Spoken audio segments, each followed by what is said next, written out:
But we're not playing a tabletop game. We're playing Superluminal Vagrant Twin. And I'm really excited. I am also really excited that, A, you have a voice again. Hooray! And I am very excited because, this game immediately, like, grabbed me in a way that a lot of different games don't necessarily. Yeah. I have a sense that last week's recording is probably pretty rough. So just in case we decide to excise that one to the old cutting room floor of history, we are playing a space exploration and trading sim that is a gameplay experience where it's less puzzles and more exploration. The author C.E.J. Pacian refers to it as broad but shallow, and I love it. It's like watching all the Star Treks all at once. Yeah. I mean, oh, right. And I'm like immediately back in knowing what we're doing.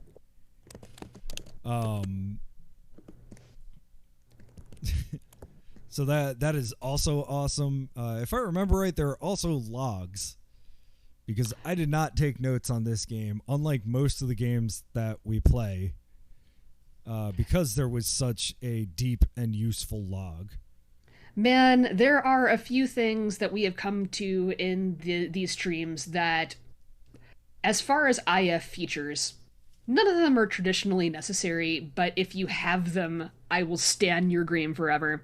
One is a diegetic hit system. The other is a quest log. Yo, I've told you that I've been playing Nethergate, and wow, not having a quest log in an RPG is something that I am not used to. I mean, it's got a quest log, but it's like, go west to find Spider. Yeah. Right. West from where, buddy? Oh, no, and no small reason why Exile 3 is my favorite of the trilogy. Once you get used to having keyboard shortcuts as a concept, it's hard to go back. Oh, gosh. Yeah. No, I feel bad because, like, especially with the combat, it's just, like, all keyboard commands. I'm not clicking on anything, and the interface is not very friendly. So it's just like, oh, yeah, I healed that person, I guess. Sorry for not saying something. Yeah, actually, was looking it up. Nethergate was the first version of the Avernum engine. Yes, that is completely correct. I know that because I remember when it came out, because I am ancient.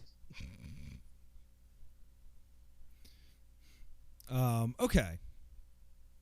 So, to catch us up, we need to make $5 million? 5 million credits.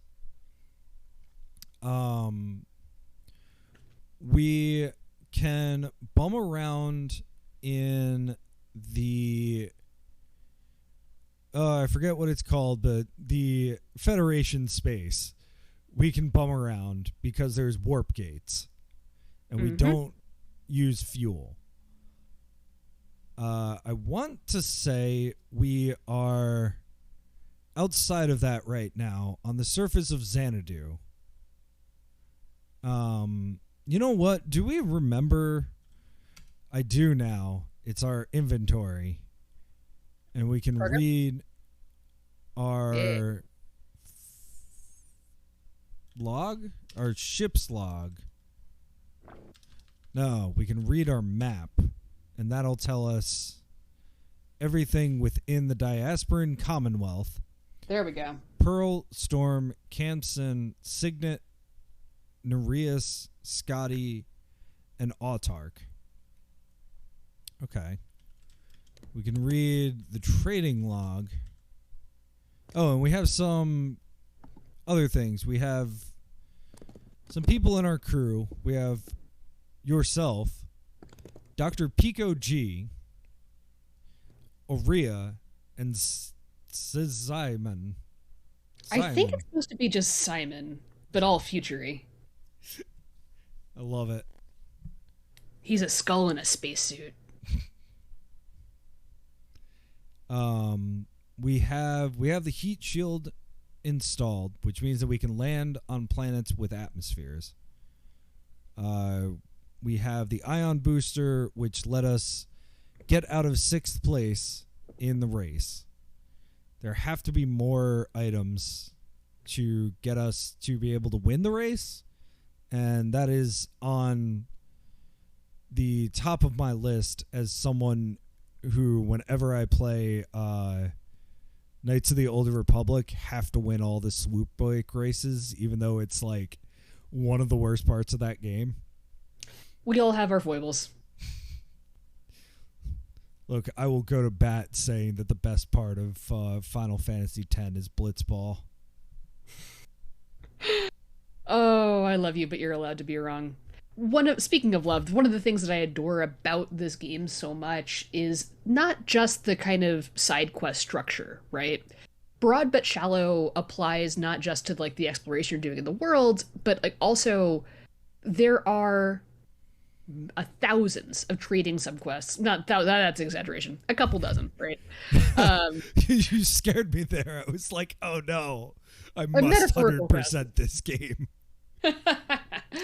So there's like there's your main quest, there's your top level side quests, mostly trading, and then there are you have to hunt down those fugitives. You gotta win that space race, baby. You gotta go fish. Well, we'll talk about that later. There is so much to do, and you don't actually need to implement all of it all that deeply if you have a lot of really good ideas that you can just kind of shotgun at the wall. Yeah. And that's kind of why I was like interested in that mech game as like a prelude to this, because it was super interesting in that it was like, here's an idea, let's shotgun it against the wall, in that same kind of like lack of depth kind of way, I feel. Okay. But like that's I would say more deeply implemented than really anything in this game. Like that's a good mechanic that you could build a whole game around. None of the individual mechanics in this game would be worth building a game around in and of themselves, but all together, combined with some real good sci-fi writing, is magic. Yeah, like the racing sim is just, there's no choices. You just say, I want to go racing, and then it checks your racing speed, and then you get your result. It's pretty much a fetch quest, but it's a different kind of fetch quest than the rest of your trading quests. The same way that we're capturing the captives. I don't think we've captured anybody yet, but speaking of, let's go nail some suckers to the wall. Yeah, let's all right. Yeah, I'm still trying to figure out what all we have. We have some sand dragon meat and a decompressionist statue. So the chef in one of the worlds, and I think the diaspora needed the meat. I have no idea about the statue. Well, we can read the trading log, which gives us a known merchant, which is Matej on Signet. We have odd jobs. We have delivering packages for Victoria orbiting Pearl, hauling pods for Devrim on Signet, the Autarch orbital race run by Silver, and then the bounties to Marshal Zila S, orbiting Venter. Besnik is selling an autodock unit on the surface of Pearl. There is a veteran selling a classified intelligence report on the surface of Storm. We have a shipping and receiving clerk selling a large oxygen canister. That's not weird. On the surface of Signet. There is a red-hot diver selling an unauthorized specimen on Scotty.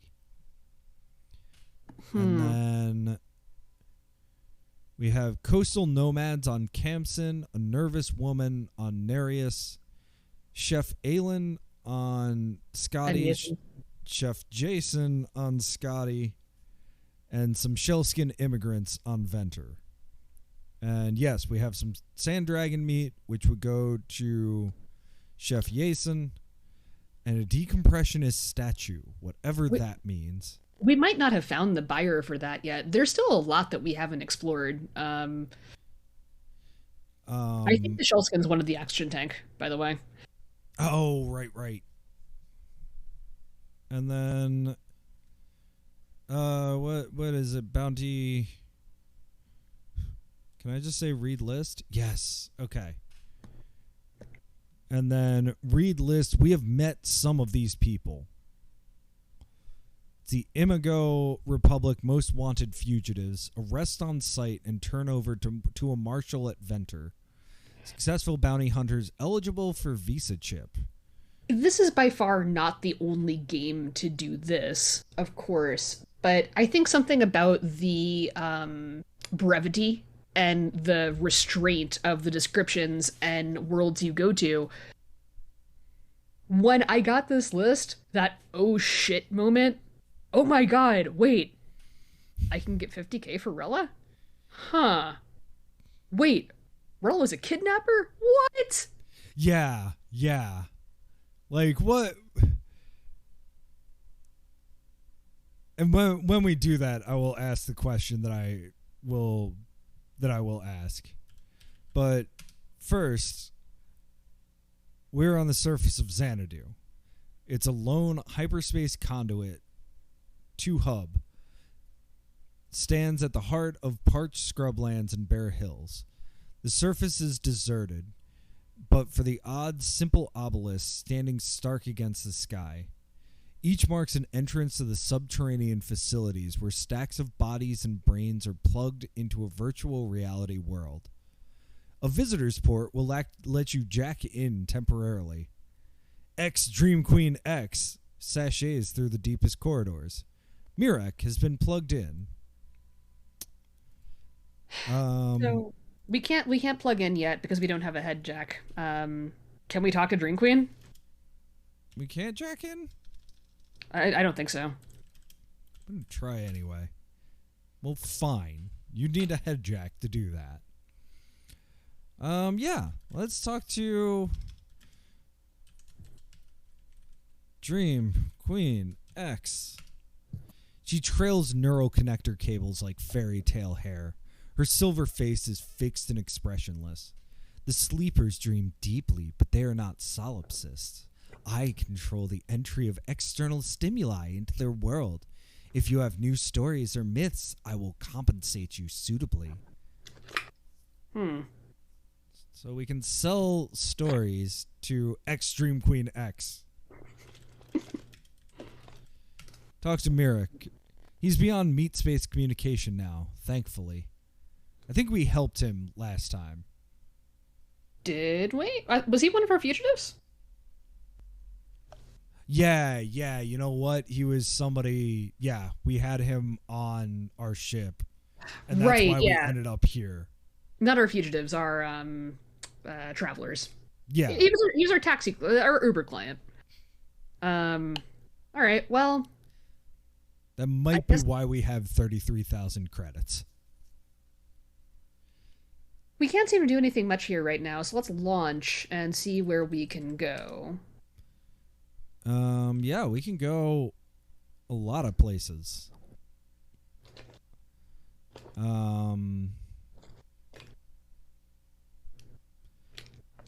We have 3 new places, and we have not landed on Franklin.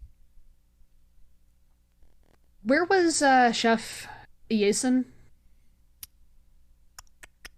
I believe Scotty, and we're at Xanadu right now. So if we're gonna waste the fuel, might as well wait till we're back in the Diaspora and Commonwealth to do some more stuff. Let's go somewhere new. Why not? All right. So Jarland, Unity, or Janish? Your choice. Let's do Jarland. Oh, nice. Thank you, Dr. Pico G. We're orbiting Jarland, a dark cratered moon in the shadow of a turbulent gas giant. Networks of bright lights shine from the surface. A fuel tanker refuels passing traffic. Dr. C.E.J pays you 1,000 for bringing him to a new world. Yeah, we picked that guy up a while back. He is an explorer looking for new data. Yeah, I think things outside of the Diasporan Commonwealth and outside of the Imigo Republic. I think it might be more like the port report function in Sunless Sea. Just the first time you go anywhere, you get a little bonus. But we'll see. Next time we go to Diasporan Commonwealth, let's see if he pays us. Yeah, I think he's not going to, but we'll find out. You want to guess up? Maybe on our way back. Well, shall we land on the moon? Yeah, let's land. The thin atmosphere is a subtle glow at the horizon, behind glass hemispheres large and small. Each dome brims with lush greenery and minimalist buildings. There are a lot of people here. Maximo runs the Bell Jar Pub, an oldie-timey establishment filled with antique astronaut paraphernalia. A hard-working jar farmer nurtures crops that bulge out against the side of his bubble. The pressure chief hurries from habitat to habitat in a bright yellow boiler suit. Felim hauls cargo out of a low, ugly, opaque warehouse. And the highest-ranking official that'll talk to a random space captain is Minister Ramos.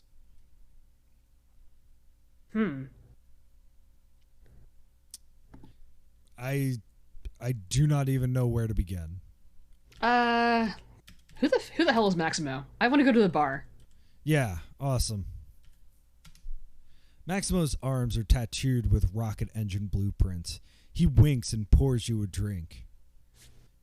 To hear those Commonwealth types talk about it, you'd think Jarland was some lawless rogue world like Splinter. But we're a democratic state, just like any other. Just not interested in being part of anyone else's plans. So what was that command to save places? Record. Record Splinter. You record Splinter in your ship's log as a place of potential interest. All right. What is a jar farmer? And I kind of love that like there's sort of a playfulness with these people, and that it's like, yeah, it's a jar farmer. Sure. Yeah, you don't know what a jar farmer is? Sucker. Guess you haven't been around the galaxy. His overalls hang from a pale and lanky frame that has never seen the outside of a dome. Shipping crops interstellar gives you the thinnest profit margins unless it's a true luxury like this blue asparagus. 4K is a fair price in my eyes. We got 4K. Didn't the other chef want veggies?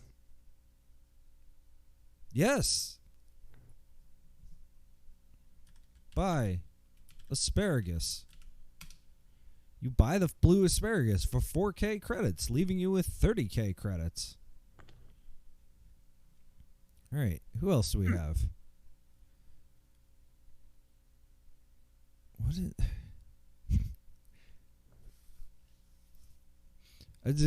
going back to like what you were saying about the power of these really short descriptions. Hurries from habitat to habitat in a bright yellow boiler suit. What? The pressure chief. Talk to pressure chief. She wipes sweat from her brow with a grimy hand. You think it's easy? So many people living in a near vacuum? Always checking for positive pressure and racing to find the leak? I'd kill for some help. Good to know. Please don't kill me. She's under a lot of pressure, all right? No. Let's talk to Felim. Yeah. His thick beard flows dangerously over the neck ring of his urban camouflage spacesuit. No world can be truly independent when the cyborgs and droids have banded together into their cartels. Even the Commonwealth is more interested in bullying smaller nations than furthering the diasporan cause. Does that tell us anything? It tells us about the world. No, I don't. Yeah, there's no new areas in there. Cyborgs and something. Androids? Androids. Well, androids and gynoids. Hmm. All right. Well, we'll probably. Oh, is Phelan one of our fugitives? Check out that list again. Oh, yeah. Phelan is. Try arresting him. Arrest Phelan? Straight up terrorism. I mean, he's probably not wrong, though. Yeah, I don't know, man. That seems like a pretty, like... Oh, no. Are we the baddies? He makes a casual movement, and then suddenly a large gun is in his hand, aimed between your eyes. I've survived wars you've never even heard of. Some random space captain playing bounty hunter isn't going to take me anywhere. We need something to be able to arrest people with. Wasn't there a ray gun for sale? Maybe? Joke's on you, motherfucker. I went to public school in America. I haven't heard of any of the wars.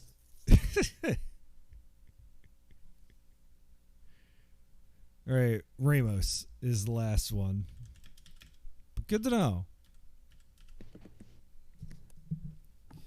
I'm going to take notes. Because we know that Phelan is on this planet. Whatever this planet is. Tall, slender, pale. The product of a carefully controlled environment. Oh, this is somebody we needed to talk to. Your friend here is from inside Hardshell? Aurea looks herself over, as if wondering what part of her ridiculous appearance gave her away.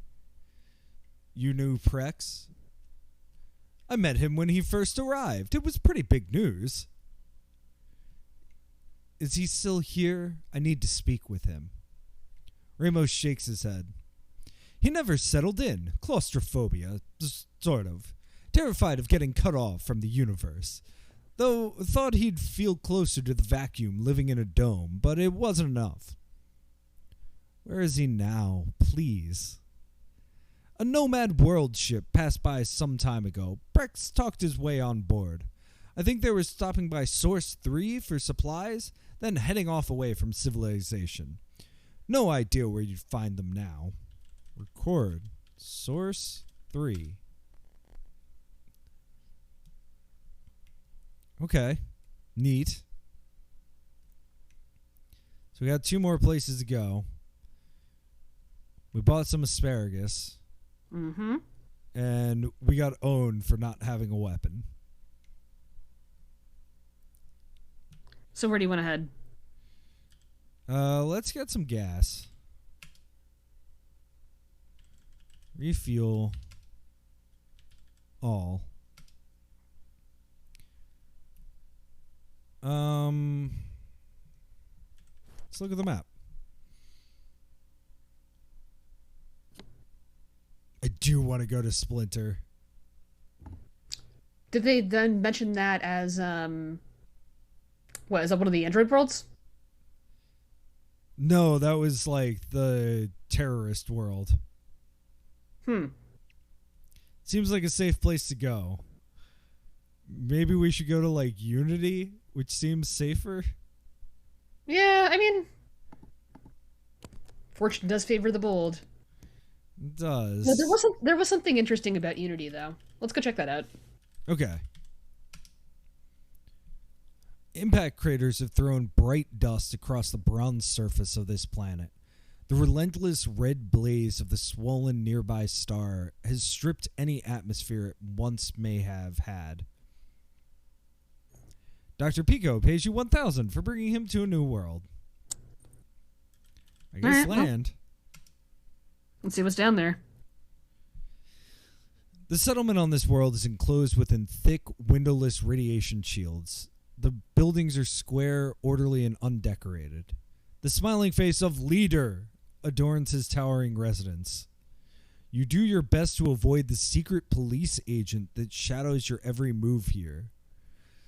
Some disaffected Utes hang out in the alley between two cuboid apartment blocks.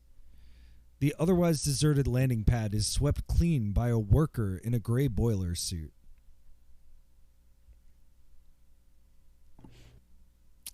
Man, it's the Wrinkle in Time world. Kemenzatz. Thinky brain. Thank you for unlocking some very deep sense memories. Let's go. I kind of want to talk to Leader last. Yeah. Bottomed up. Sounds good to me. I'll always be grateful to Leader for taking me in.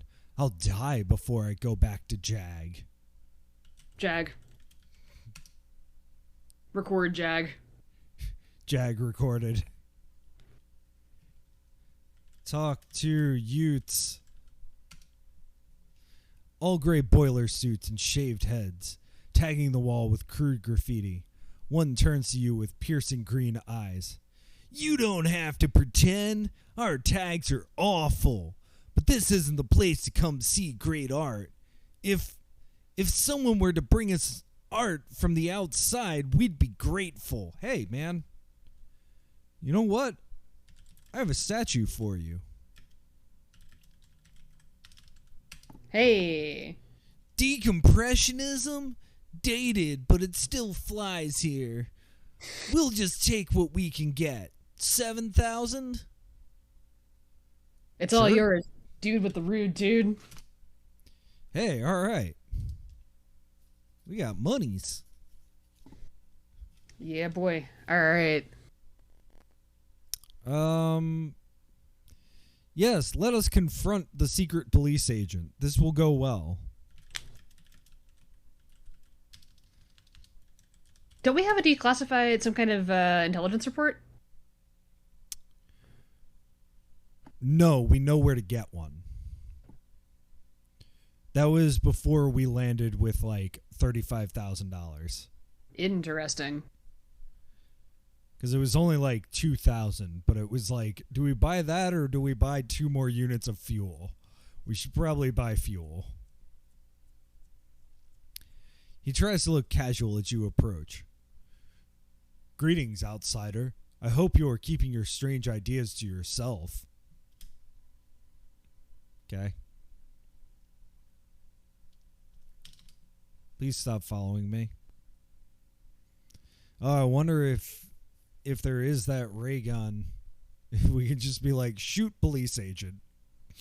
There's got to be some... We'll probably acquire something at some point to activate that.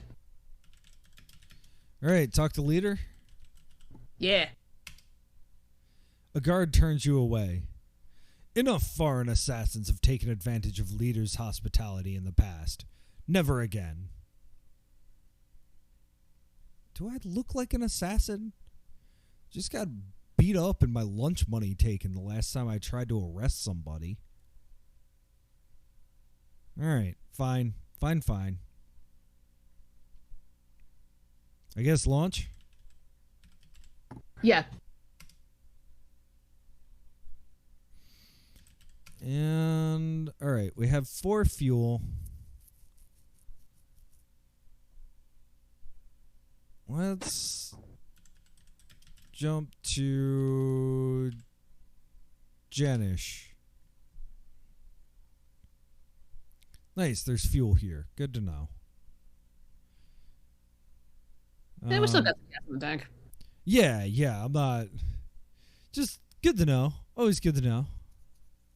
One hemisphere of the planet below is formed of blue oceans and silvery land masses. The other is a sand-blasted desert. A fuel jockey orbits lazily, tentacles trailing, bladders swollen with deuterium. Bladders? Tentacles? Let's just land. Oh. We can't. Warning signals and weapon lock-ons bombard your ship from the surface. You'll need a visa chip to land on this world. An utterly elegant content wall, frankly. Well, we have Splinter, Jag, and Source 3. Where is our... Can I see the map again? Yeah.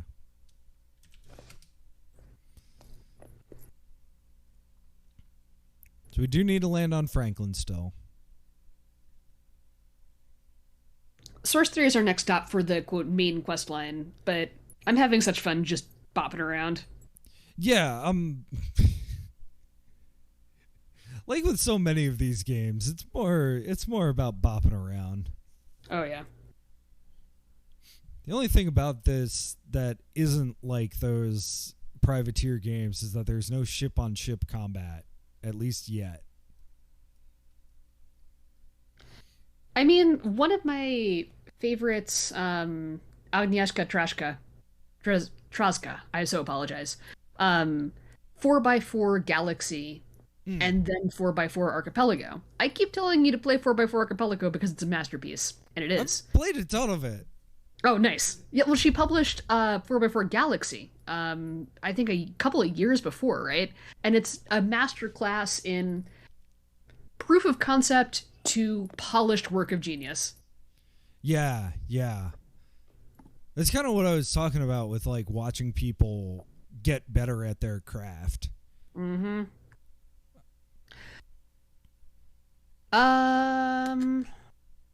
Let's go to Splinter. Why not? All right. Jump to Splinter. You get a pizza. The largest irregular rock in the asteroid belt around a dazzling blue star. Clunky industrial structures cling to its surface. Souped-up barges comprise most of the shipping. You know smugglers when you see them. A Commonwealth warship, repainted mercenary colors, holds a high orbit. A carefully shored-up fuel tower extends far out from Splinter. And we got another 1,000 because it's New World. Nice. Smugglers? Warship? Yeah. Talk to the smugglers. They might have good stuff. Ooh, the smugglers pretend not to receive your transmissions. Great. Mean girled in a new world. Talking to the warship. Whatever rumors you've heard, this is a safe port. Dangerous elements will be dealt with swiftly. All right. Guess I'll land.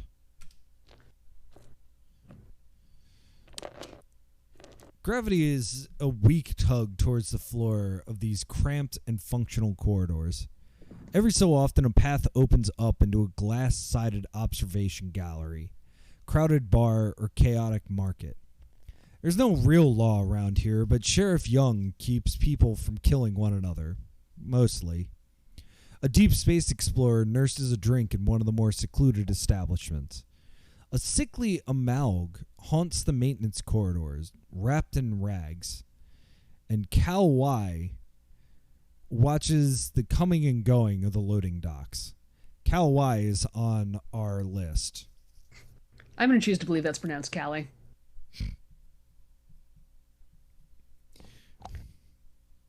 Well, we're probably not going to be able to arrest them yet. Nope. We don't have any of the requisite stuff. We could try to talk to them. Yeah. Maybe it's all a big misunderstanding. That's what I'm saying. I mean, Fellum seemed like, an astute observer of, interstellar geopolitics. The smooth good looks of this bioroid are marred by numerous scars. You want to be careful flying a nice ship like that through places like this. People might try and take a piece of it. All right, buddy. Duly noted. The Amalg. He shies away from you fearfully, clutching a broken prosthetic arm. Fresh injuries to his biological part suggest he's not Splinter's most popular inhabitant. Leave me alone, please. I couldn't hack it on Athena. I'm not a killer. I just want to live here in peace. Thanks for the information. Mm-hmm. So like we talked about this with 80 Days, where you would have those moments where you could talk to people, and sometimes it would just be like not actually pushing you towards anything. Right. And I feel like almost everybody we've talked to has been like, hey, this person is going to be useful later, or here's a bit of information that you will need later. Like, there hasn't been that kind of, oh, well, great, you just told me that you can trade something from around the world to some other place I'm not going. Thanks. Yeah. Even if, how do I say this? The dialogue here isn't randomized the way it is in 80 Days, but even if it's not concretely useful in terms of a side quest or useful information, that's some pretty interesting world building. And every little bit of it counts when you have this few words. Yeah. Well, you say few words, but I've got 3 paragraphs. She's older, so we're talking to the explorer. She's older than anyone you've ever seen. Not in years, maybe, but certainly in biological terms. White-haired and wrinkled, practically pickled by the longevity systems in her faded spacesuit. From the looks of it, she might even be baseline. I've seen things out there. Stars consuming one another. Barren rocks in just the right part of space to take your breath away with their beauty. Distant colonies that left humanity behind so long ago there's no resemblance anymore. And alien civilizations. Oh, they're separated from us by millions of years of technological evolution. Even the Malunks, after a fashion. But they're not all tucked away in the orphanage. They're out there, doing stuff. See enough of it, you start to think you might even be able to grasp the tiniest notion of their plans. Though no human mind really could, I'm sure of it. Record orphanage? Ooh, yes. Yes. Neat. Oh, and the sheriff. All right. Talk to sheriff. Sheriff is a stubbled man in a baseball cap, creased suit, and bulletproof vest. Chances are you came here to do stuff you can't do anywhere else. That's fine. Just remember the one rule. You hurt anyone, I'll hurt you worse.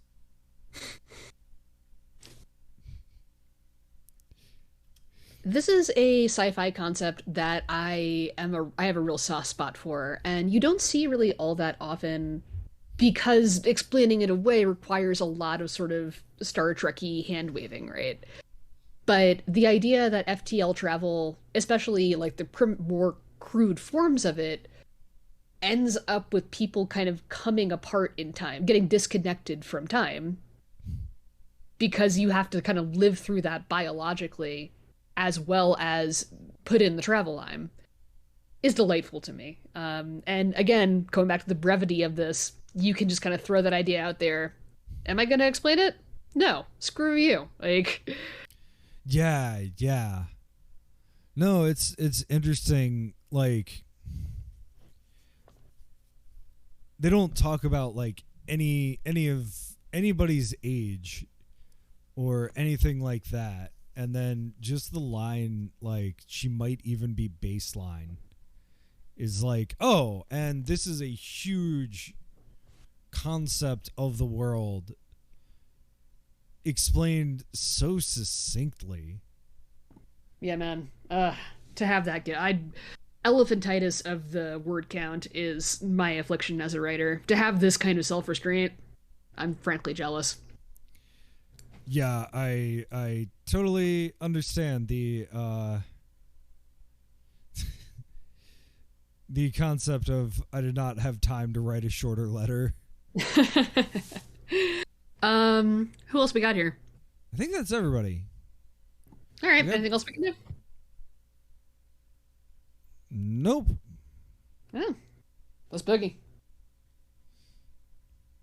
What was... Oh, yeah, Kauai. Okay. Kelly, whatever we want to call this person. No, it's Kali. We only have 2 fuel. You want to refuel? Oh, yeah. At this point in the game, I get the sense that we have enough of a income engine going that we don't really need to worry about fuel anymore. Yeah, so long as we go to new places, we're in good shape.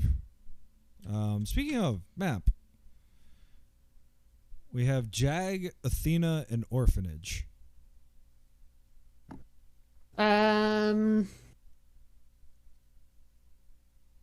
Jag. Why not? Tangled canyons have been clawed across the face of this large rocky planet. Chaotic, unclear radio transmissions blast out from the surface. An Amalg claw ship occupies an eccentric orbit. Uh-oh. Dr. Pico G pays you $1,000. The Amalg claw ship closes in, sharp robotic pincers glinting in the starlight. Oh. Talk to claw ship. Talk to claw ship. You receive only aggressive barks in return. No! Well. The Amalg claw ship... Hey, fuck you! What? Hey, no! My asparagus! You receive only aggressive electronic barks in return. The Amalg claw ship tears into your cargo hold, extracts the blue asparagus, and reels it in. Land. That was my asparagus, motherfucker! Alright, no. There has to be a way to get that back. There is. I'm not sure it's accessible to us right now, but Motherfucker took my asparagus. I had plans. I was like, oh, we're gonna knock out like 3 quests on one. Yeah, right. Why couldn't it be one of the other items? The statue. Fuck that. All right. Statue's already gone. We gave that to some punks. Let's get a heart. Have a heart, Douglas. Yeah, so we're on the surface of Jag. We have ponderous black clouds pressed low against the spiky crags of the horizon. An Amalg war party roams the wasteland, waving cyborg skulls on pikes. The war party holds hostage a diplomat from the Imigo Republic. Some charity workers have set up brightly colored tents. Marissa lives in a remote shack. And a dead Amalg lies broken at the bottom of a cliff, yellow warning sign emblazoned across his nuclear heart. Get heart? It unscrews with a bit of effort. All right. Think we can sell that somewhere, or well? I wonder if we could give that to the sick guy. Hey, that's an idea. I think Marissa is one of our fugitives. Try to talk to her and then arrest her. Well, although it's probably not going to go well. She looks at you from the brim of a broad, weathered hat. Take a hint. Leave. Okay. Well, that tracks. Talk to charity workers.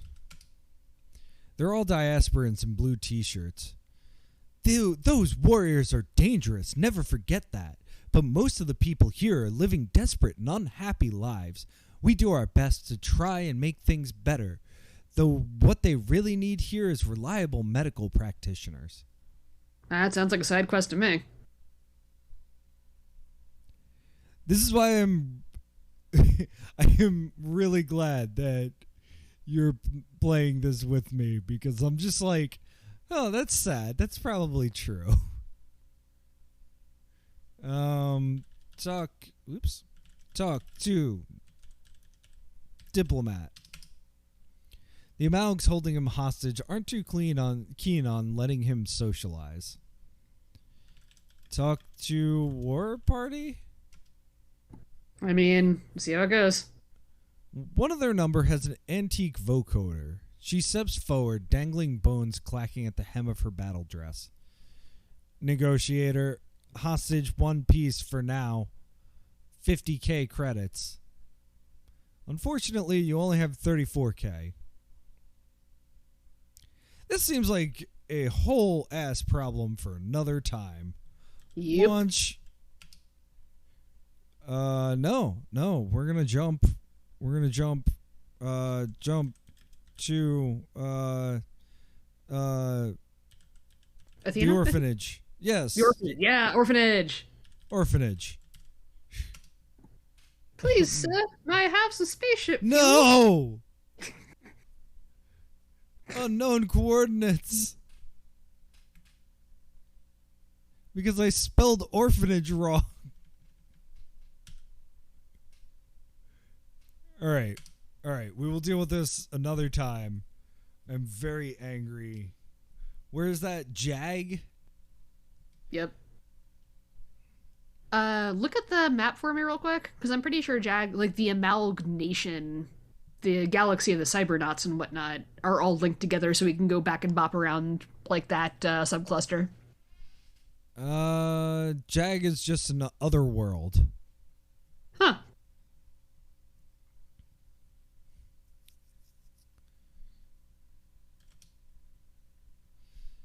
We're at a massive blue star that's warped into strange concentric shapes by something?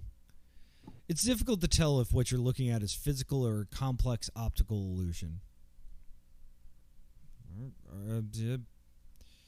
Land? You begin to approach whatever is there, but your ship mysteriously stops. Okay. All right. We'll come back. Let's jump to Athena. No. We just land. Been here. I've done this.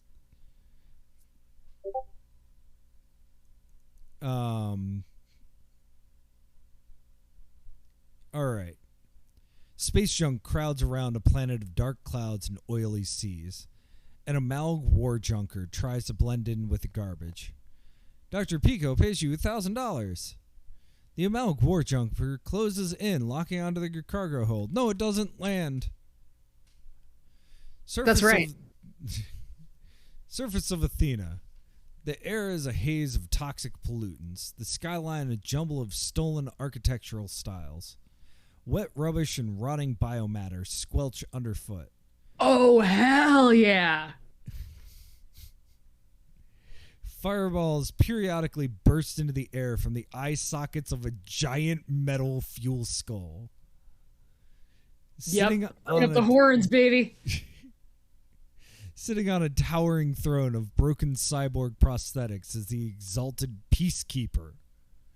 An elderly warrior sits slumped in the street, stripped of his parts by younger Amalgs. Pyrogut sharpens his blade by a burning oil drum. The landing pad is run by Sharptooth. She keeps the locals away from your ship with lightning that arcs from her gunmetal fist. Holy shit, these people rule. I remember visiting this world for the first time when I first played this game and losing my fucking mind. Turns out all I ever wanted was Mad Max, but make it robots. Well, let's talk to Sharptooth. Her voice is warped by the chrome canines that inspired her moniker. This is not the best place for you, outsider. The old ways hold sway here. You'll find Junk Bucket to be much more welcoming. Well, record Junk Bucket. Mm-hmm. Talk to Pyrogut. This is going to go really badly. His body bulges with dozens of stolen prosthetics and organs. His mouth is a wide grin overflowing with teeth. He ignores everything you say, just laughs heartily and loudly. Talk to warrior. That's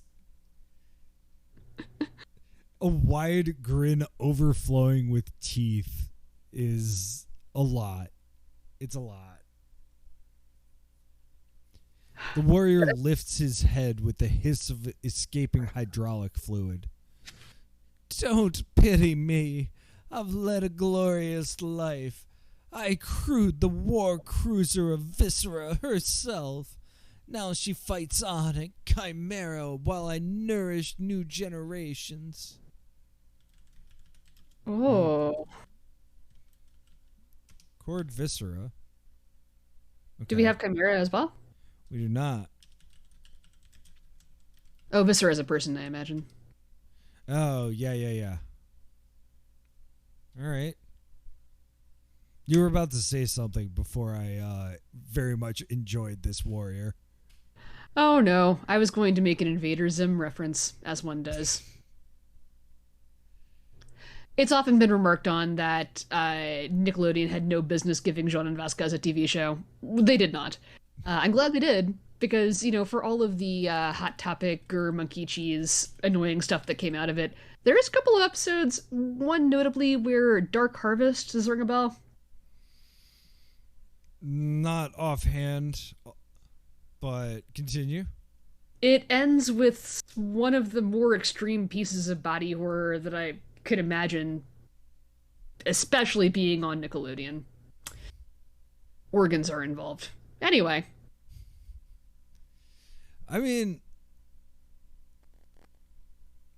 I got sold on Invader Zim when I was an adult, so I got to look back and be like, no, this is actually kind of fun.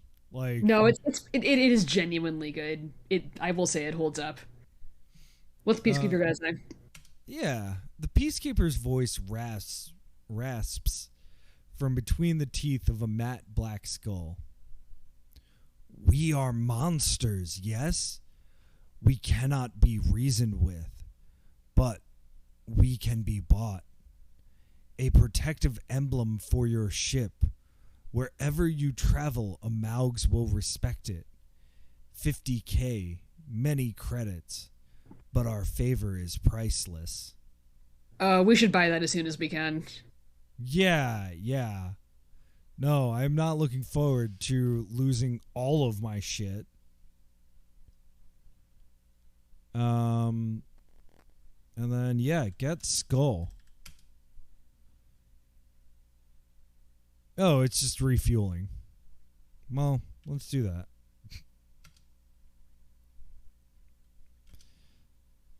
All right, we got everything that we can. All right, let's rock. Let's check our map first so that we know where we're going. We have Chimera, Junk Bucket, and Source 3. Junk Bucket's going to be another Android world. As is Chimera, actually, sounds like. So you want to go do some more robot Mad Max body horror, or do you want to go follow the main quest line? The main quest line will always be there.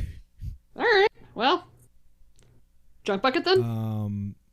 Yeah, so, okay, you were saying that the Amaugs had their own world, their own, network. And they do. Absolutely. It's been a few years since I played this, but I'm fairly sure that's the case. Yes, they do. Athena is part of it. Hey.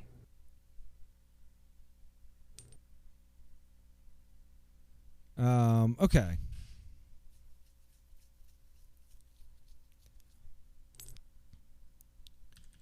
Jump to, you said Junk Bucket or Chimera? Dealer's choice. Started typing Chimera. What you can... Oh, you launch first. Oh, cool. So you don't even need to technically launch. Good to know. First unlocking door with key. Yep. Yeah. God bless him for him. What you can see of this world's surface through the thick storm clouds is a cratered wasteland. Every so often an explosion flashes below. A Commonwealth troop carrier bombards the planet from orbit. Oh, we probably do not want to be here. Skirting the edge of the gravity well is an Amaug grapple ship. The grapple ship closes in, blasting out aggressive binary obscenities. Land? Land! Oh, hey, Viscera. Once a thriving settlement before the Amaugs came, now a skeletal city of raging fires, billowing smoke, and constant gunfire. Anti-aircraft lasers and bursts of flak are the only color in overcast skies. Commonwealth commandos have secured their landing pod. They scurry between sandbag positions and periodically fire tracers into the city. A refueler truck sits beneath thick camouflage netting. Viscera leads the Amalg forces from an iron-ribbed hovercraft. The Roboclaw of a dead Amalg protrudes from a shallow grave. Get Roboclaw. It pulls away with the snapping of old decayed bone. Okay. Talk to Viscera. Hello, General. While you are firing, may I ask, what is your favorite ice cream? Viscera has the face of a beautiful woman. You doubt it was hers originally. Every other part of her is finely honed war machinery or toned transplanted muscle. Aurea holds her gaze fearlessly. You've been inside Hardshell. The Amalg bows. I'm a goddamn celebrity. Want an autograph, babe? Autograph a record of where inside the shell you jumped to, and sure. Viscera tuts. Now why would I share something juicy like that with a bag of spare parts? Because, as an outsider, that's all you are. She snaps her fingers and a dozen irregularly shaped Amalgs swarm the two of you away from her. Okay. Let's do a normal thing and talk to commandos. What you got? What you got? I can't spell commandos. That's what I got.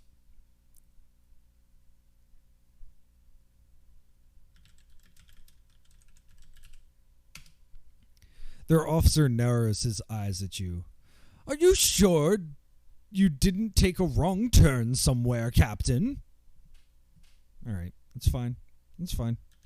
So what do we have inventory?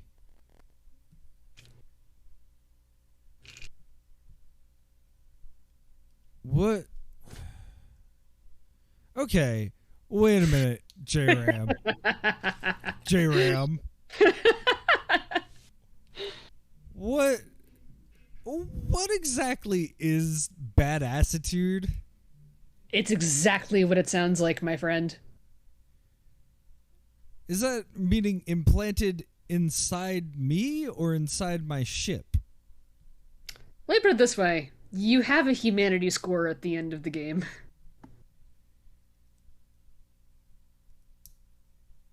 We will return to that choice. I was hoping that the Roboclaw would let me steal my cargo back. I want my damn asparagus. We'll get there. All right.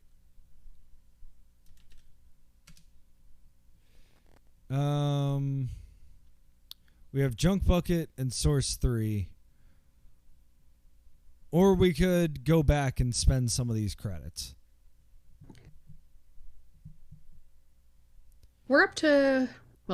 We are literally at the exact place where we started.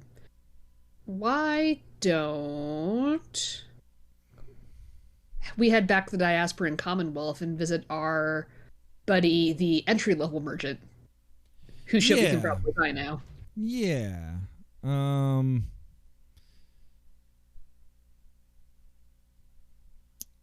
I can never remember what I need to read. There we go. Read trading log. Yeah, we actually could probably clear house on these other opportunities. Yeah, we've done enough exploring out around the outer worlds that we can probably go back home and have a few more things to do now.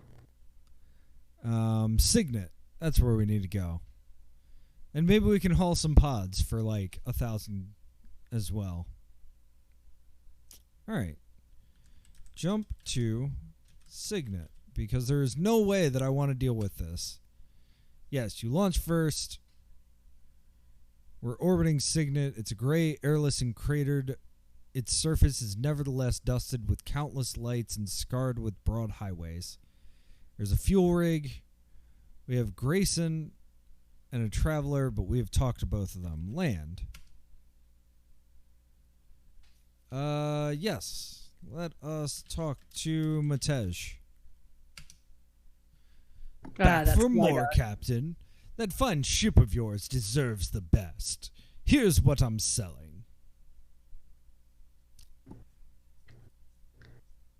Well, most importantly, buy fishing rod. Obviously. I don't think we need extra fuel right now. We've been kind of doing fine. There are enough gas stations around the universe that I think we'll be all right. I think like we should. So our choices are the head jack, which allows us entry to Xanadu, or the revolver, which allows us to arrest fugitives and get a lot of money and allows us entry to the other empire. It gives us a visa. Oh, there was. Wait, the visa that was for sale, or?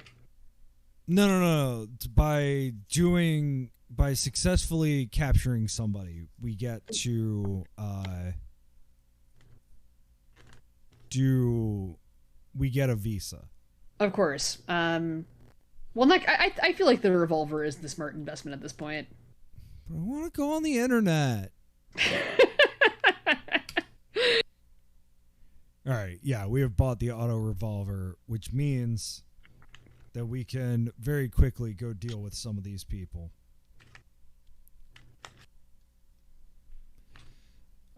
Sweet. So let's see if we remember where any of these people are. Phalem, Kali, Pyrogut, we've definitely met.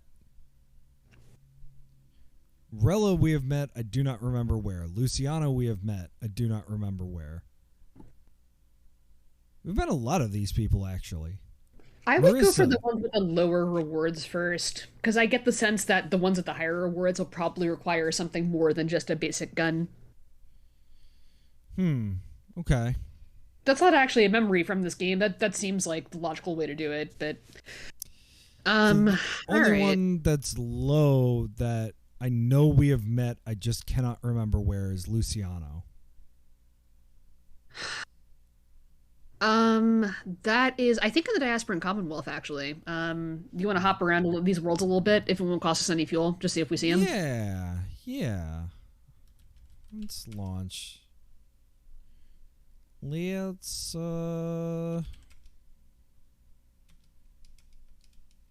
oops. Jump to Pearl. Why not? Land. Nope. But we have 7,000. Let's really quickly talk to Besnik. Doesn't Besnik have something we could buy? Yeah. Autodock unit for 2,000. Oh, yes. Those poor refugees. Buy Autodock. Okay. Launch.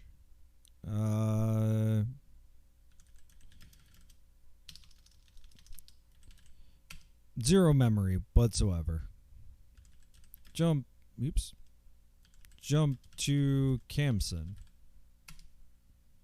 Land? So we found Rella. Do you want to try arresting her? Yeah, let's give it a shot. Oh, sweet. You sneak up on Rella's camp and press your auto revolver to her head. She spits at you. You bounty hunters make me sick. This is a world of true honor, and you besmirch it. You lock her up on your ship. You shouldn't have kidnapped those kids, Rella. That's not very honorable. All right. So that means that we can do the 50Ks. Nice. Good to know. So we are now officially rolling in it. Yeah, we are going to very quickly be in good shape. Jump to Storm.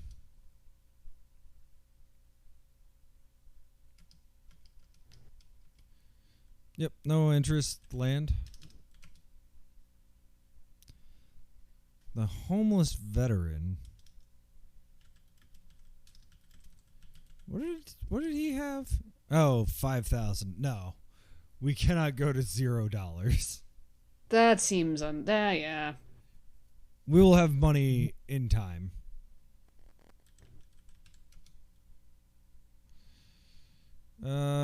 Jump to... I feel like he was not on Signet. No, we were just there. We would have seen him. Oh, right. Okay. So we've been to Pearl, Storm, Canson, and Signet. We have Nereus, Scotty, and Autark. Scotty, maybe? No. Maybe Nereus? Well, whatever, but we're gonna jump around anyway. Right. Okay. It was the billionaire world, if I recall correctly. Well, I guess we can give Chef Jason his meat. No, we can't. No, we lost the asparagus, not the meat. We lost the meat, too. Those bastards. Yeah, no. Because I couldn't spell something. No. Yeah, no. I'm mad. We'll deal with it. Okay.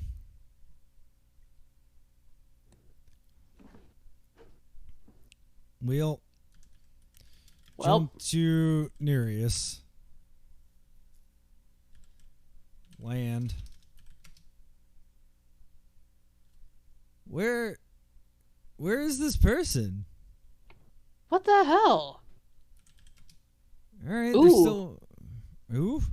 You know what we can do here is we can probably fish. Can we? Talk to biologist? No.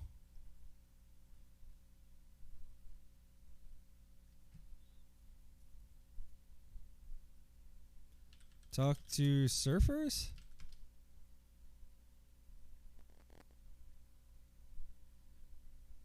No. Fish? Oh, all right.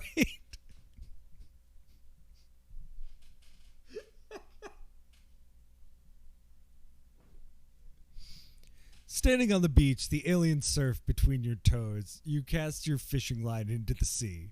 Press Z to wait. Press space to reel in your line. More interactive fiction should have minigames.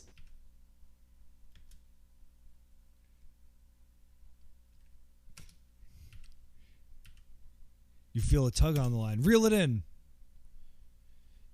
You've caught a bug-eyed Martian eel, long and silvery with beady eyes. Since its catch is priced in credits, not kilo credits, you throw it back. Oh. All right, come on, game. What if I want to grind? Yeah, no, I'm sorry.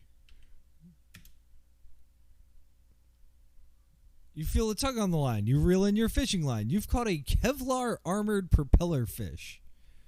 The Nereus Ocean Research Institute offers 1,000 credits for every 5 members of a synthetic invasive species killed. So far, you've killed 0. Press X to kill your catch. Press any other key to let it go. This is a very desperate way to make money. You stomp on it a few times and it stops moving. Oh, you feel a tug on the line. You've caught a speckled diasporan bass, a genetic average of fish species suitable for pretty much any environment. A distant surfer does a handstand on her board. Her friends whooping in laughter carry softly on the breeze. A surfer leisurely paddles out towards the horizon. You feel its tug on the line. You've caught something native to Nereus. Whatever it is, it's multi-limbed and has a prehensile grabber on the end of its tail. You sell it to the Nereus Ocean Research Institute for 1,000 credits. Okay. I'll take that. Yeah, you know what? Good enough. Autark. That's where we need to go.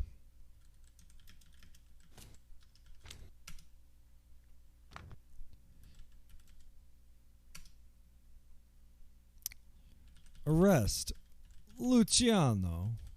Luciano! Hey, yo! The state shouldn't use violence to interfere with the workings of the free market. How do you sleep at night? Not that you have to use violence. I'm coming with you peaceably. Alright. This isn't like,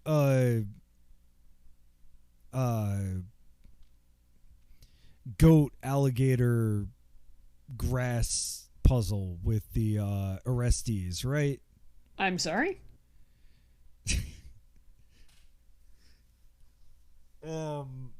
You know the puzzle where you can't, like, you have three people on one side and you can't put, like, the cat with the mouse because the cat will eat the mouse. The fox and the hen and the green. Yes, of course. Yes, thank you. No, I think we just ship him back to the warden. Thank you for knowing what I was talking about after explaining it awfully twice. All right.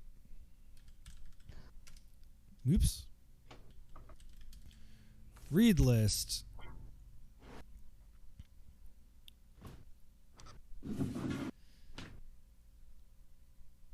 So we have Rella and we have Luciano. Let's go collect our money and enjoy being rich bitches for a little while. Yeah, at Venter. Jump to Venter.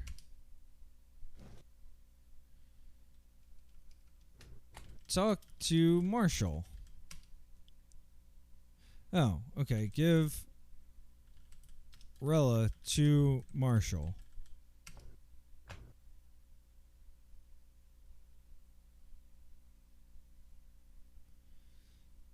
Give fugitives to Marshall.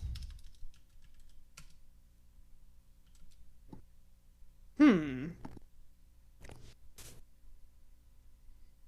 we check out our record again? Are we sure this is where we needed to drop them off? Yes. Well, shit. Read list. Arrest on site and turn over to a marshal at Venter. Turn over. Well, it says give. See if we talk to Marshall. Wait. What's going on here? Give Rella to Marshall. 1L.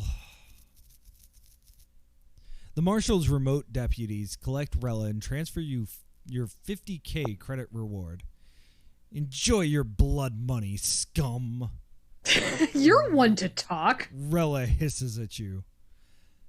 That carried a lot more weight, the Marshal interjects, if you weren't wanted for selling people to the Amalgs. Give Luciano to Marshall. The Marshal's remote deputies collect Luciano and transfer your 25,000 credit reward. I want to speak to my lawyer immediately, Luciano says. I will be suing you for the business that I am losing right now. If I were you, the Marshal says gruffly, I'd start working on a deal. The Imago Republic gets quite mighty angry at the trafficking of synthetic humans, and we've got plenty of evidence that's what your business partners are involved in.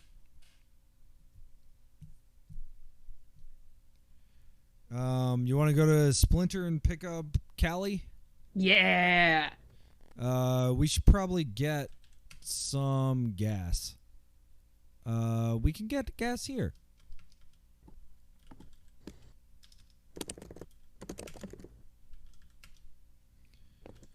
Jump to Splinter.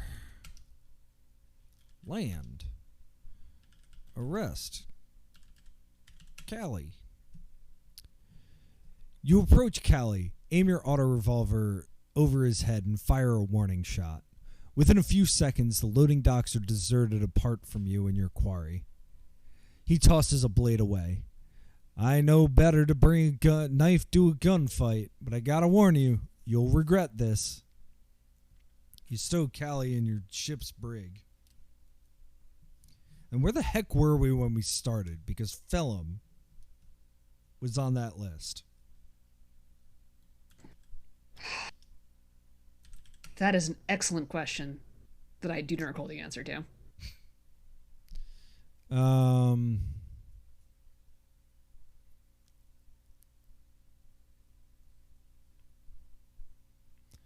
Might it have been Booney? No, that was where we just started. Hmm.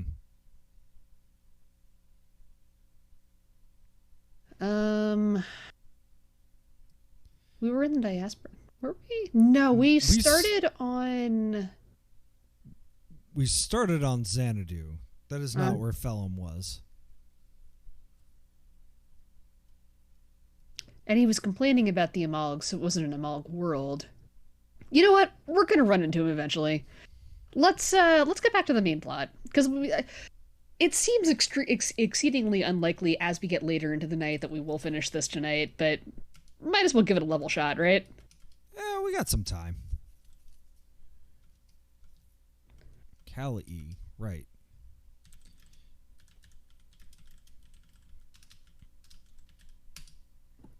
Oh, and if you wanted to speed up our spaceship, Spitfire 6 is still for hire.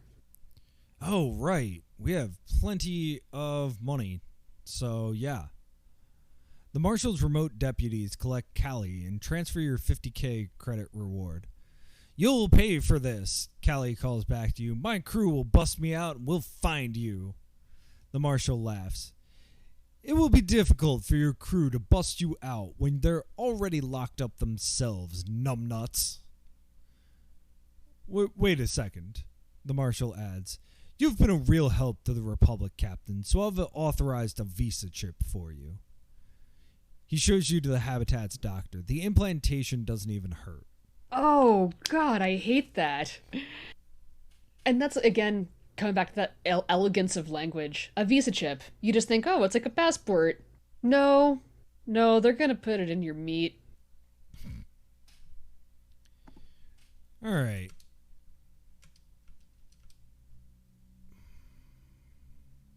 So we could explore the, the Imago Republic, but I kind of agree with you. Let's move this plot along. We'll have reasons to go places. Source 3. Mountainous terrain looms through the fog of the thick, toxic atmosphere below. Small shuttles arc back and forth between the surface and a huge mining ship. Talk to ship. The Imago Republic is processing this world into raw materials. We do not need anything from you, Captain, except to stay out of our way. Alright, bye. Alright, so these guys are basically Borg, right? I mean, I know the Amalgs are kind of Borg too, but like... Oh, no, honestly, I was thinking more like the Fire Nation from Avatar for some reason. How do you mean? Like, just everything's red, very fire. I don't know. It just, Imago Republic just strikes to me as that sort of world.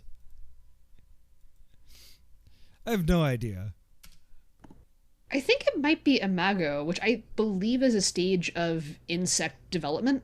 Like chrysalis, like nymph to chrysalis to Imago, I think. Oh,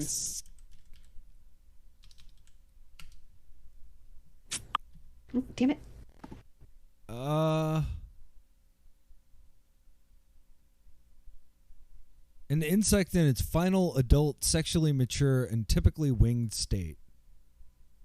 Oh, that doesn't bode well for us. All right, what's doesn't bode well for you. I'm happy. More bugs. By us, I mean humanity, my man. Who's Akp? Yeah. Talk to Akp.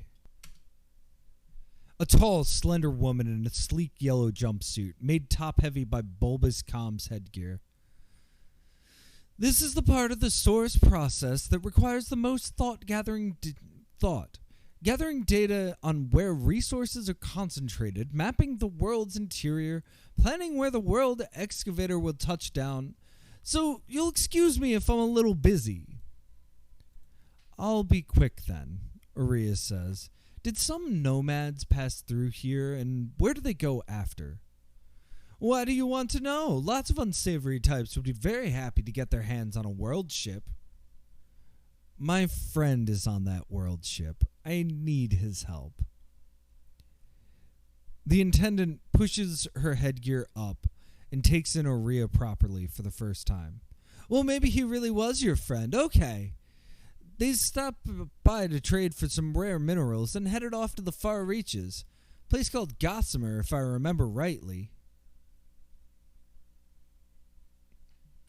So go ahead and record Gossamer. Thank you. I'm just like, oh, that's interesting. Have we been to Gossamer? I don't know.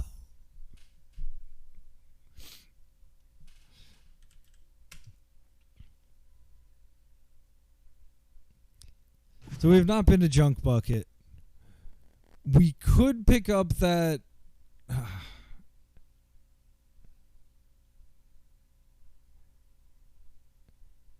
I just so want to find all of the people on the list and just get all of the money. Let's check out our... Dude, we are so rich right now. Let's check out the trading log to see where we can go buy more cool shit. Yeah, that makes sense. Yes. Read trading log. We can fish on Nereus. I mean, we could do that. We have a homeless veteran selling classified intelligence report. We have the large oxygen canister. We have the unauthorized specimen. So we could buy all of that, like right now, and go drop them off places. Yeah, might as well just go try to make some bank, and then use the Oh, are we going to find anywhere new? Is the question. Speaking of finding new places, one of the things that I wanted to point out to you, at the risk of because this fact in and of itself is a spoiler, even if I'm couching it very carefully, you won't always find the explicit names of the places that you have to go next, or can be gone to, just through exploration. Some of them are inference. Okay. Yeah, I have a feeling that eventually they're going to have to subvert this kind of loop. But I will not lie. This is a really compelling loop. It's so good. How is it so impossibly good? So, okay. Let's get all the other opportunities. And then go through these buyers and try to deal with them. It's like X Dream Queen X is looking for stories. We probably haven't found that yet. But the charity workers on the surface of Jag, they need the auto dock. Yeah. What does the nervous lady need? I do not know. Yeah. I think the nomads needed a desalinator. Yes. All right. So let's jump. Let's get all the other opportunities, because that's only going to be 10,000. Jump to Storm. We should also probably try to fuel up, just in case. Yes, that was part of why I went to Storm, because we can get some gas somewhere in here. Jump to Storm.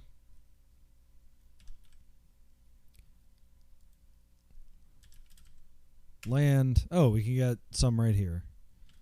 Talk to veteran. Buy report. Don't know what it's useful for, but Refuel. All. Scroll all the way back up. Jump to Signet.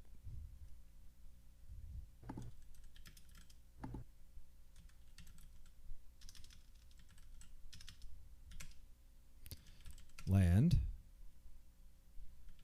Talk to clerk. Buy canister.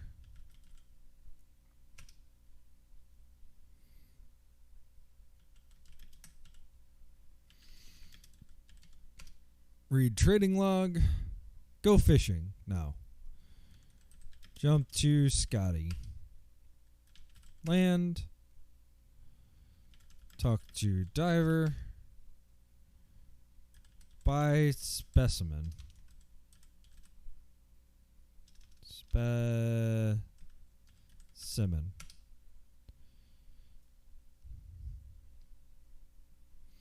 Okay.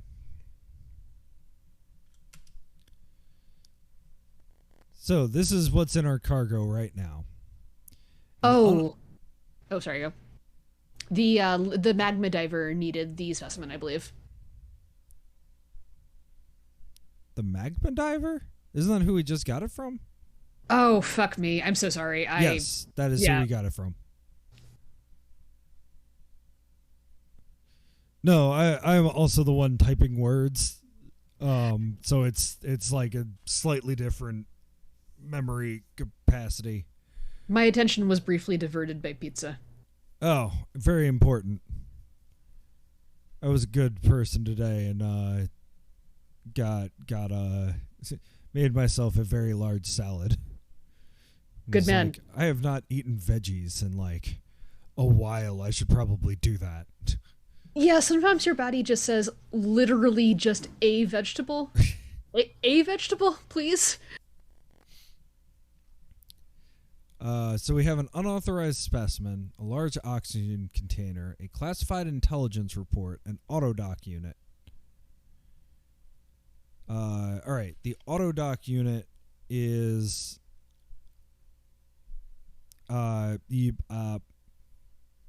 scroll up. Here we go. Surface of Jag. Plenty of fuel. Jump to Dag. Land quickly.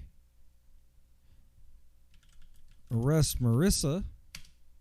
You surprise Marissa while she strums an out-of-tune guitar, your auto-revolver leveled at her chest.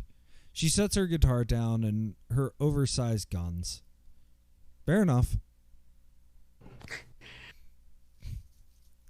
Very nice. Talk to workers. Give autodoc to workers. That would definitely improve some lives around here. Would 9,000 credits cover your expenses? No. Excellent. So we did that. I don't believe in improving poor, impoverished people's lives. Yeah, I was really looking for 11,000.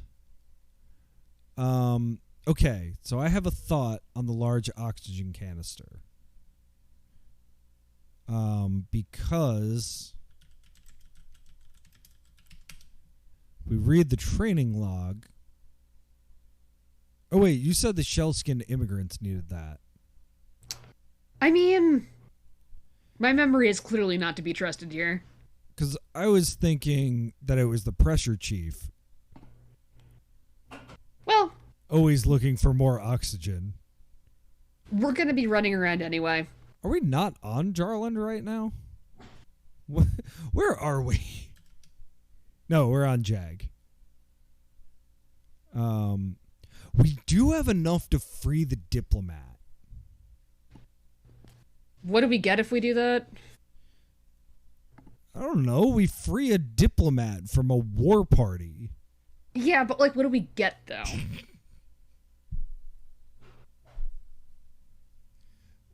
I mean, we don't know. We cannot talk to the diplomat until we do that. This seems like the kind of thing that will pay off down the line. Let's go for it. All right. Talk to party. Negotiator. Hostage one piece for now. 50 credits. Pay the ransom? Yeah. The war party throw the diplomat at your feet. Thank you, he sobs. Please, take me home. Take me to Venter. I'll give you a visa chip. Credits. I owe you my life. All right. Fine. Don't we have to go somewhere else for Venter, too? Didn't we already get a visa chip? Yeah, we already got a visa chip. Then what did we spend $50,000 on this douche for? Because we're going to get credits. It's fine. All right. Let's just jump to Venter, drop him off. Yeah. At this point, we can spend fuel like, what's the phrase? Throwing around fuel like a sultan. Not even counting it. Oh, the shell-skin immigrants. So we could talk to them and see if that's what we need. Hey, buddy. Aren't you...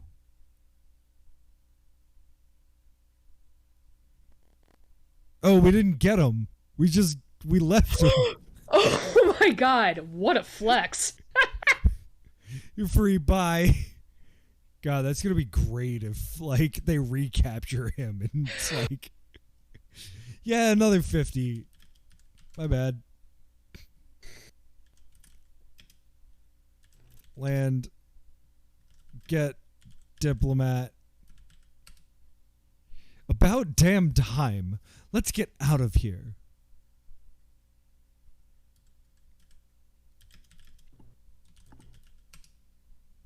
I paid $50,000 of my personal money for you. Oh, hey, there's a fuel jockey. Before I forget, refuel. All. I really love that the only way to really lose in this game is to be so dumb as to strand yourself. I mean... You're talking to the person who is still mad at Sunless Seas because I stranded myself really badly. Well, that's the critical difference, my friend. It is very easy to die in Sunless Sea. This game is so minimal as to be the reward is what you read. The fail state is not reading carefully enough. Yeah, it does highlight it in red. And you can jump anywhere in one jump. The diplomat you rescued from Jag disembarks. Thank you, Captain. I owe you my life. To redress the balance, I'm transferring 100,000 to your account.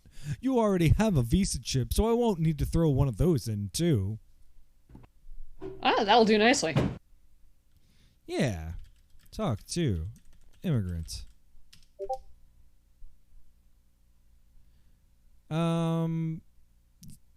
Yeah. Let's make one more jump and then union break. Sound good? I likes it. Someone who clearly warrants considerable respect among the workers beckons you into one of their break rooms. Hey, Captain. So life ain't so bad for us shellskin here on Venter.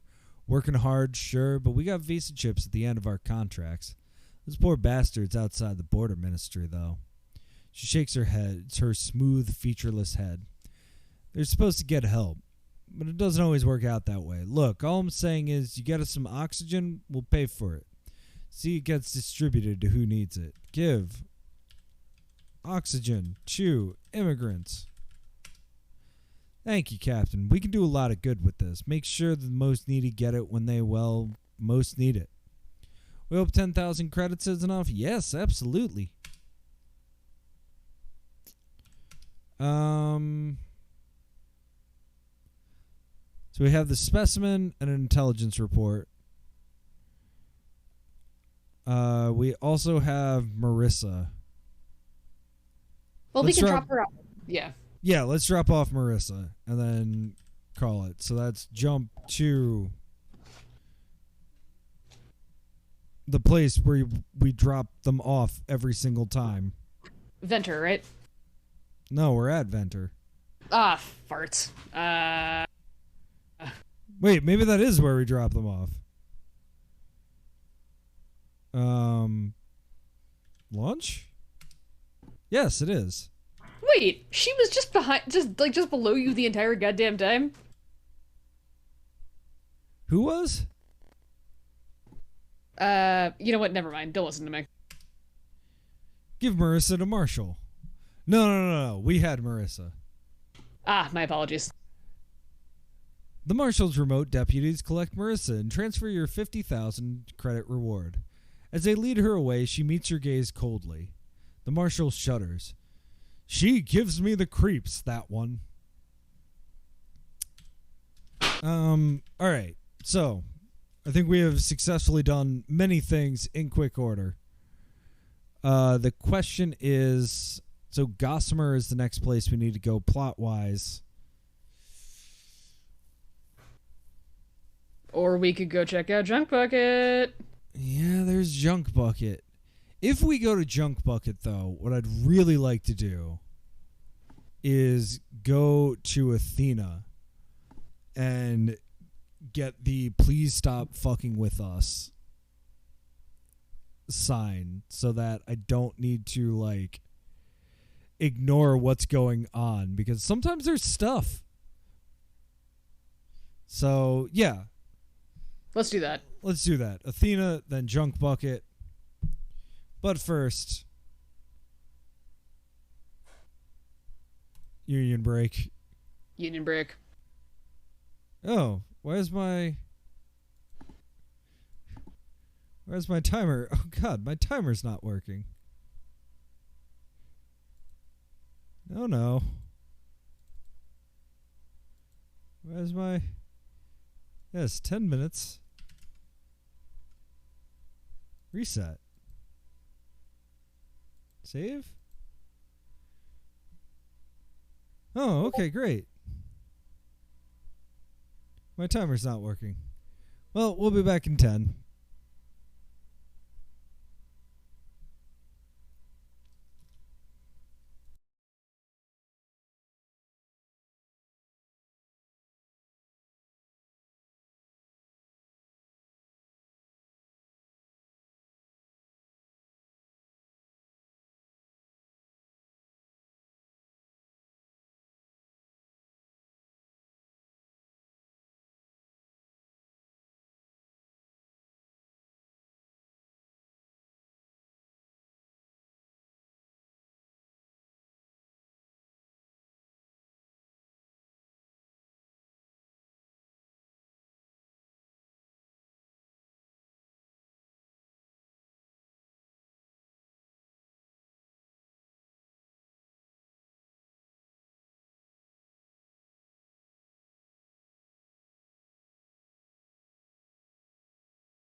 All right, good people.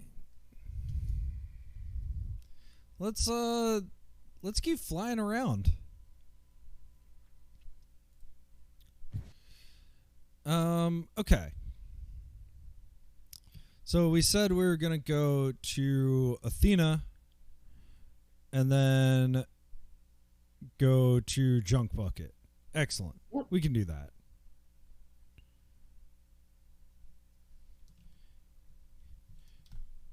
Get my high-tech streaming setup back going. All right, jump to conclusions.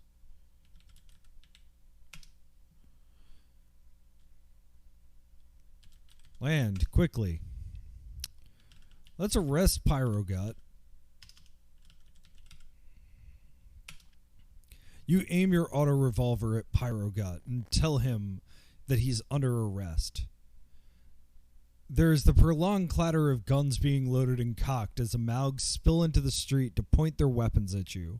Pyrogut gestures to his comrades and laughs magnanimously. So we gotta wait till we have a passing. Okay. Why isn't Maria helping us with any of this? She doesn't believe in it. She thinks it's like kind of low-class work. But yes, let's talk to the Peacekeeper. Buy emblem. You buy the protective emblem for 50,000 credits, leaving you with 180,000 credits.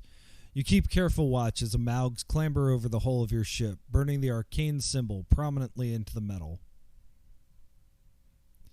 Can we arrest Pyrogut again? Yes, we can! Nice. You aim your auto revolver at Pyrogut and tell him that he's under arrest, passing Amalgs side-eye the two of you, but refuse to engage in someone else's dispute. Pyrogut drops his blade and shows you his hands. He laughs a slow, resigned laugh. You lock him up in your ship's brig. Very good. All right. Still have not found Phalem, but that's fine. That's fine. Okay. Let's Junk Bucket. Jump to Junk Bucket. Something loops around this faltering white dwarf star. Space station modules, starship wrecks, and synthetic biomes all grafted together into a single improbable habitat. A vast and irregular megastructure. Amalg freighters lumber back and forth, strapped haphazardly with cargo. A few network traders orbit at a wary distance. I wonder if we fly to Jag, we can just be like, hey, can we buy that back from you? Let's talk to those freighters.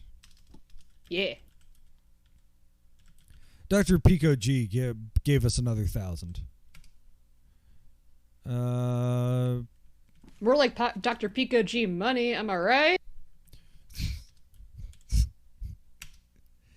The reply you receive, as much as it's comprehensible, is relatively friendly and only somewhat obscene.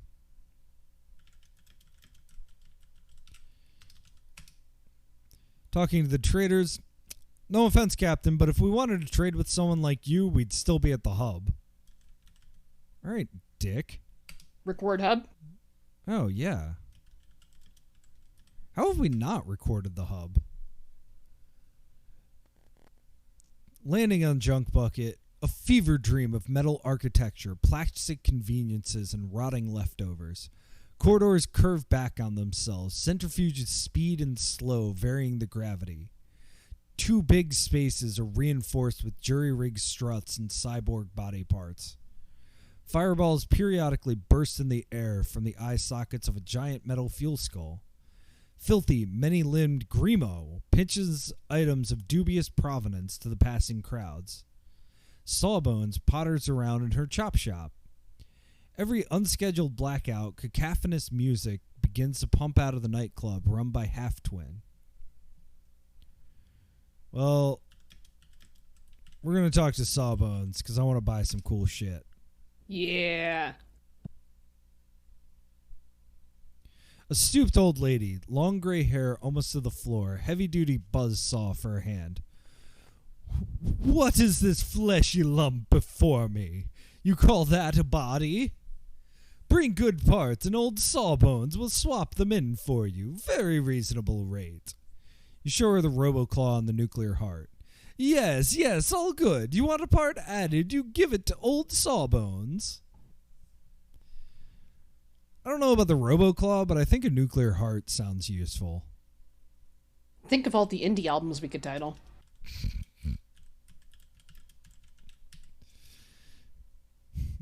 Give your nuclear heart to Sawbones. Oh, give nuclear heart to Sawbones. She bears several rows of teeth, each a different kind of gem or metal. Your squishy meat heart is good for maybe 1,000,000 beats, then you need a new one. This one lasts a couple of centuries. Not much worse radiation than living on Junk Bucket. Just 3,000 credits, agreed? Yes. Excellent. Not worse than living here, huh? It's fine. It's fine. You're flying in space. Like, flying in space is like eating 100 bananas. Excellent. You hold still and you bite down on this. Your chest feels strangely quiet and peaceful. Something heavy and powerful now broods where your heart used to beat. A start, Sawbones says. Couple more parts. You don't look so bad. Your credit balance is now 178,000 credits. Yeah, man. Bananas are like radiation, like, factories. Don't eat too many. If you eat like 10,000 bananas, you might get 1 rad's worth of radiation.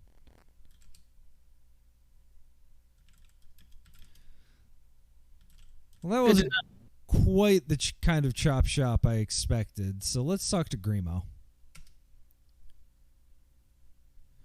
Oh, our blue asparagus and our sand dragon meat.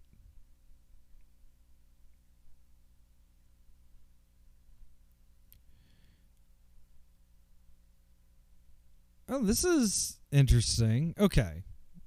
We'll definitely buy the booster. Definitely buy the meat. Buy the asparagus. Dicks. Oh, they sell it back to you. What a cool mechanic. Yeah, right?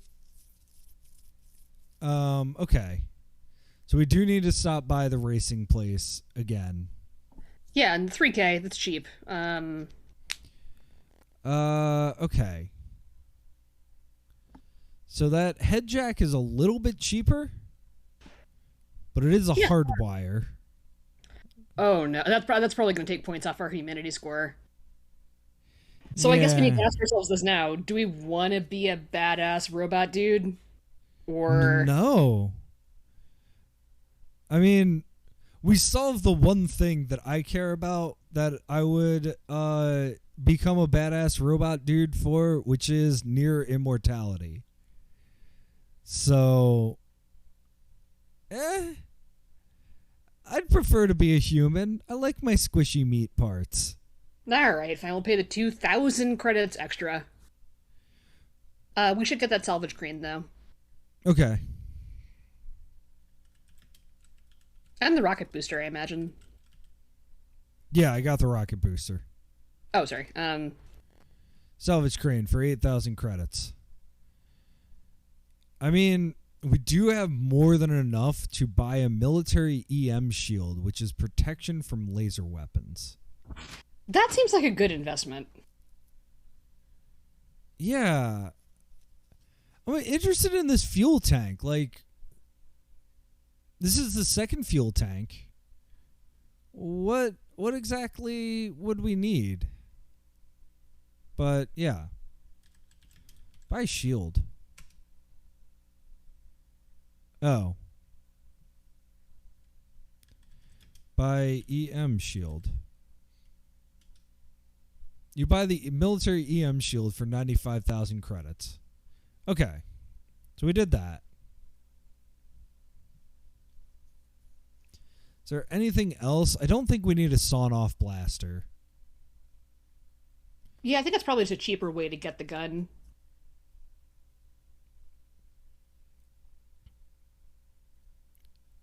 And yeah, that heat shield is cheaper. Now, how we would have gotten down here without... Whatever. Not worrying about it. We conceivably, like, so if you front load the effort a bit to get into this world, then you can get some things a little bit cheaper. I can't imagine you would have been able to do that without the heat shield, unless you really ground on those early package delivery missions. Yeah, right? Well, that's fine. Let's look. Talk to Half Twin. Badass shades, luminescent hair, long nickel-plated legs that end in stiletto feet. Her chiseled abs twist up into a crooked scar. Don't worry, I'm used to the staring. That's where they tore out my twin. After that, didn't have the heart to stay on Jag and keep fighting. Came here. Got soft. Learned how to dance badly and not even care. Well, that's nice. Good for you. Great. I mean, we're here. We might as well refuel. All right, launch. Let's jump to... Of course, I can't remember the name of it. Scotty. You didn't know?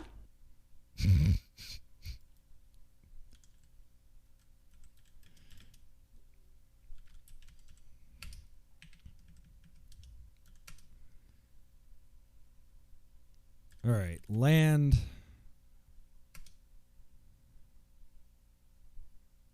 Give meat to Yasin. The meat of a diasporan animal gone wild. Sand dragon. A delicacy on its own world, let alone on this world of limited menus. 11,000 credits, a fair price. You agree? Yeah, even having to buy it twice. Give asparagus to Ellen. Blue asparagus? Like real blue asparagus from Jarland? Do you know how much this is worth here? 12,000. That's all I can offer you. Sure. Read merchant log. What?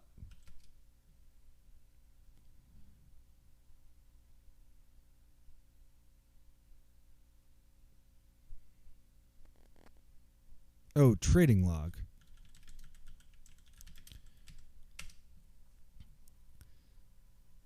So we still have the Pressure Chief, the Coastal Nomads, a Nervous Woman, and X-Dream Queen X.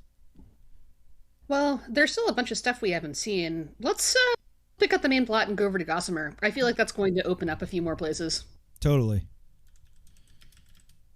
Jump to Gossamer. Deep space. The nearest star is an intense pinpoint. Outnumbered but not outshone. Small space habitats are scattered across this orbit, made of metal, glass, and hollowed-out comets, all tethered together with thin, monomolecular cables. Spidery cyborgs glide across the lines, their business unscrutable. World Weaver stands astride a multitude of tiny worlds, surveying everything with a cluster of eyeballs and sensor dishes. And Dr. Pico G was Dr. Pico G money again. Yeah, boy. Talk to cyborgs. The spidery cyborgs don't communicate verbally. You'll need a head jack to be understood. We need to buy that head jack. Talk to World Weaver? Insofar as we can talk to it. Yep, doesn't communicate verbally either. We might need the head jack. Oh, there's nothing with high enough gravity to land on. So we've got to... we need to go to Matej. Where is he? Signet. Jump to Signet. Land. Talk to Matej. Buy. Head jack. Jump to Gossamer. The next place we go needs to have fuel.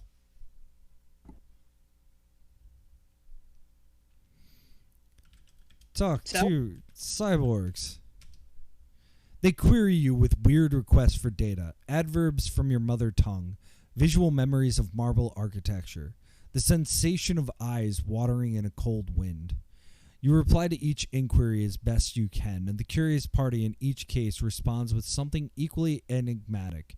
Intense claustrophobia, the image of something squirming at the heart of a dark asteroid, music that you can feel but not hear, before slithering away.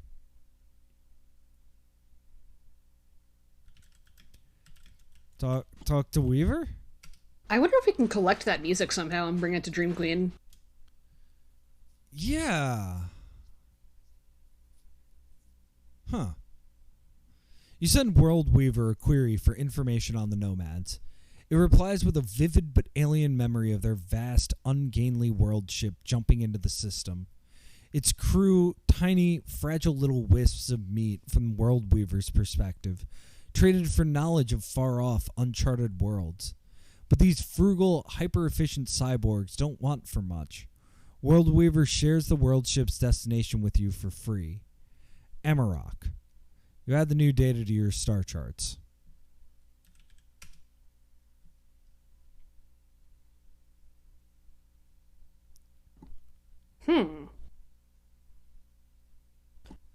Well, unless we want to bet that Amarok has a gas station, probably best to head back somewhere that does. Yeah, also we need to record Amarok. Amarok.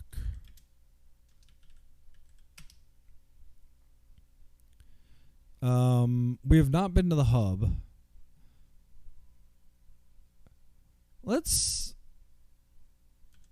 We haven't been to Lonely Rock in a while. Let's jump there.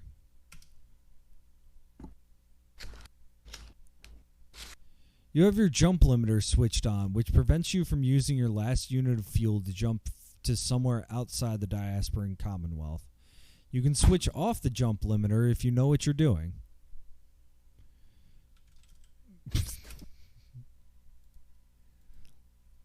Little bit of a save there. Switch off the jump limiter. Jump to Lonely Rock. Though it's not as bright as any star, the luminescence of hard shell dominates the sky, a furrowed flesh and metal sphere enclosing the entire star system. The entire star system, that is, except the irregular planetoid below. A little leftover chunk of rock and ice. Refuel. Feel. Land. None of these people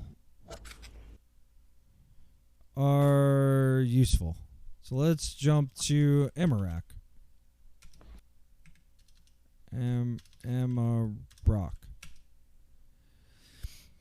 Shrouded in thick purplish clouds, this world probably isn't quite massive enough to be a true gas giant. A white cyclonic storm rages at its equator. Our gargantuan nomad world ship, drifts powerless through space, ripped open and spilling its cargo into the vacuum. An Amalg dreadnought has latched onto it with oversized claws. Ripjaw commands the boarding parties. A dead Amalg drifts through space, her bronze wings useless in a vacuum. Get wings. Talk to Ripjaw. A massive man, fueled by thick hoses pumping stolen blood. Aurea speaks calmly, but her fists are clenched.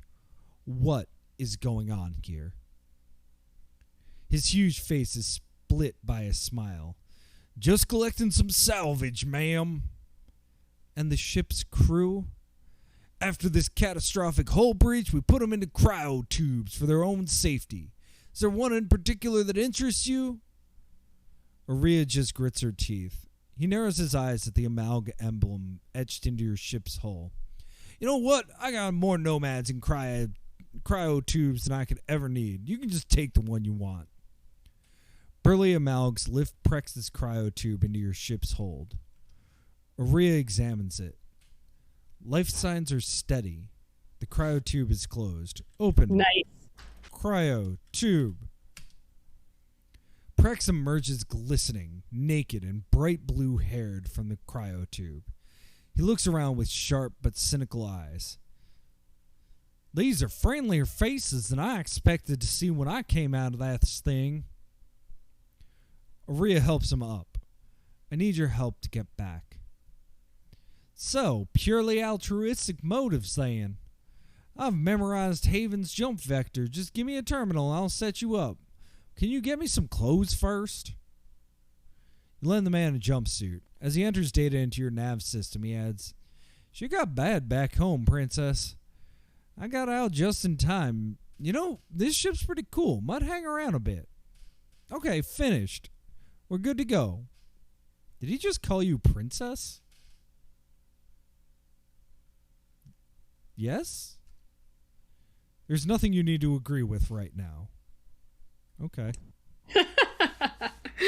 Yeah, I realize I might have inadvertently spoiled that. My apologies. But to be fair, a beautiful, badass blonde with a robot arm screams exiled princess.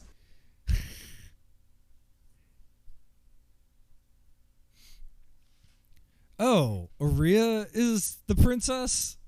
Oh no. Double inadvertent spoiler. Oh god. I just thought that he was just being overly familiar. Okay. Well, we have plenty of fuel. Yeah, do you want to, I guess, try to go to Haven? Yeah. I think we can make a push to, like, actually move the plot along. We have plenty of credits. Yeah. After you. Oh, no. What was your thinking? So I think that we're pretty good ways along in the main plot, but I'm pretty sure that after we solve it, or after the main plot concludes, we can just fuck around and just keep doing missions. Bless. Which, God, I love this game. Like, also an important part of this genre. Like, you get the plot done, but there's still like 11 million stars to go to. You gotta find all the planets. Gotta find all the planets. Gotta find all the, like, things you can sell. Gotta find all the unique items. A small blue ocean world is warmed by a yellow star, both lodged in immense biomechanical megastructures. Enjoy the view, Captain, Aurea says. Very few outsiders have seen the interior of Hardshell in 1,000 years. Land? A lush, Arcadian land of rolling fields and cyclopean fortresses. Gnarled pillars line the horizon, disappearing into a sky patterned with organic shadows. A titanic statue of Aurea, young and unscarred, lies awkwardly on its side, both arms snapped off. Black smoke vomits from several settlements, sparkling with hot embers. Corpses have been heaped into careless piles. A perpetually bowed chamberlain glides snail-like across the throne room of a castle besieged by crawling horrors. And then we take a hard left into Lovecraft. What? Well, obviously, talk to horrors. They gibber nonsense words and snick at you with fast claws. Chamberlain. The Chamberlain prostrates itself before Aurea. Princess Oriana the Uncertain, when we saw that outsiders had arrived, I knew it to be you. She watches the battle through arched windows. This is what my little sister has wrought, then? Fine. I'll take your damn crown. The Chamberlain breathes a hissing breath. Not all of the constructs will recognize your authority. She has seen to this. What's ever easy? She steps out onto a balcony. Below, innumerable ageless, brightly coiffed denizens look up at her. I don't like you guys, Aurea booms, and you don't like me. But this shitty sphere's set up so you need me. And here I am. I'm going to kick my sister's ass, and then I'm going to crack this piece of crap wide open, whether you want me to or not. The faces below stare up at her silently. A wave of hesitant, uncertain applause passes through the crowd and then dies out. Aurea returns to her throne room. Oh, she says, and I owe this outsider 10 million credits. Very well. The Chamberlain extends a long-fingered, trisymmetrical hand and deposits a glowing cred stick in your palm. We shall also refuel the outsider's starship as a gesture of thanks for returning our rightful ruler. Aurea snorts disdainfully and throws herself into the throne. Thank you, Captain. One day I'll get back out and look you up. When I do, you can introduce me to your twin. Excuse me?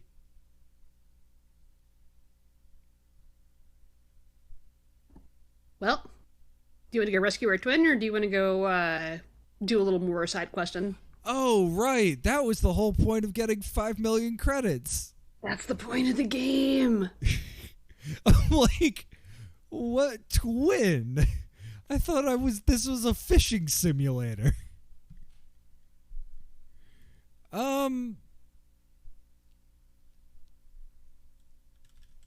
Let's save again.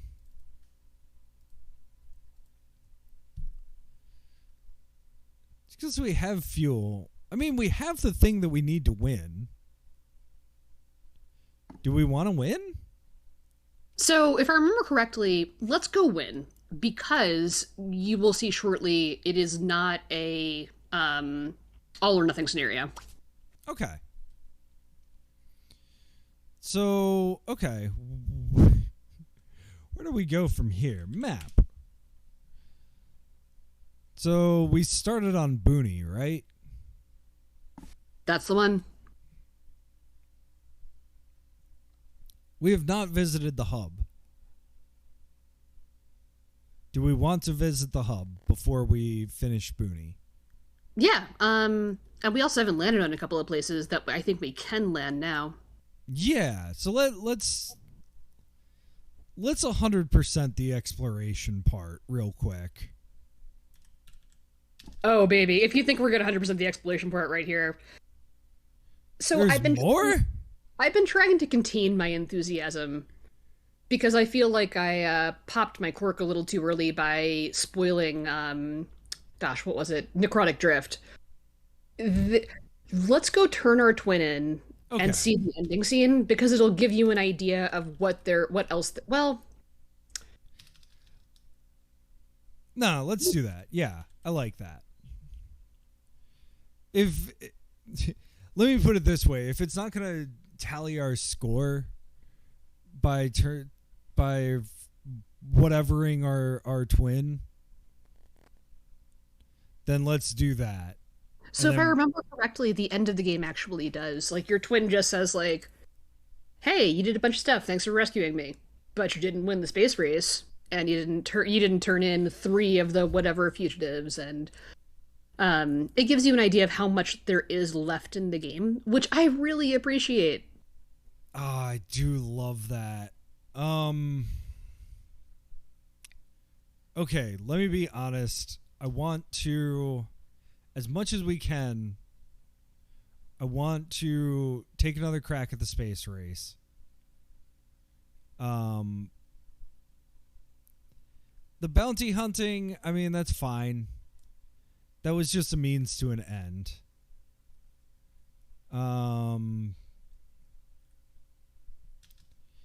Saving literally everyone in the galaxy is not my job. But I do want to do as well as we can with the racing. You just want to win the race. Be real. I do. So that's it. Our talk. I believe so. Yeah. Did we hire the pilot? Yeah. We have that pilot. Yeah. Let's go do the damn race then. Right? Yeah. Talk to Silver. Yes, I do. You line your ship up alongside the other racers and plot your course past the furthest moon from the ice giant. Crowds waving banners press against the habitat's windows, their jubilant cries failing to carry across the vacuum. A few people are waving Starjamma banners.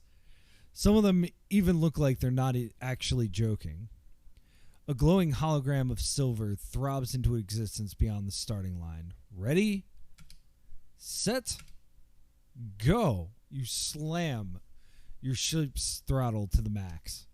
G-forces push you back into your seat. You easily pass by the slowest racer, a mustachioed bioroid in an antique spacesuit, flying a brightly colored rocket ship. He waves to you jovially. Then you pass a high-performance shuttle, weighed down by elegant flight surfaces. The pilot winks one of her 8 bionic eyes at you. The fastest ships in the system have already crossed the finish line. Now, in 4th place, it's the Starjamma. Your credit balance ticks up a whopping 3,000. Wow, $3,000? That felt like so much at the time. Okay. Now let's jump to Booney. Yeah, we've been talking a lot about how great this game is in terms of narrative and world building and atmosphere. But the resource management aspect is also extremely good. Yeah. I mean, that is such a huge thing in like every game, and actually there is a really, really great Polygon video about that feeling of number get big at just the right moment. Yeah.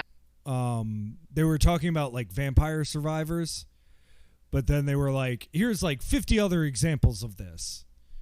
But like Vampire Survivors is a great example of like, oh, and then all of a sudden number get big and game get easy. And then I'm curious where, like, is there another big wall? Because this was kind of like a linear jump or a linear, like, path to that, as opposed to, oh, okay, there's another wall that you hit. But let's jump to Booney. From what I recall, the wall is... There are a couple of them, and they're not very tall with regard to the rest of the game. Once you hit like a steady 40k income, you're golden. You can explore the entire galaxy, which to my mind is just about the right level of difficulty. It doesn't throw you into this entire sprawling universe to begin with. It gives you a little bit of a guardrail, and then you hop over it, and then you have maybe another one, or maybe one more, but then it serves to make you feel like an actual Star Captain, like, oh man, I can explore the entire universe now. Yeah, like really as soon, like meeting the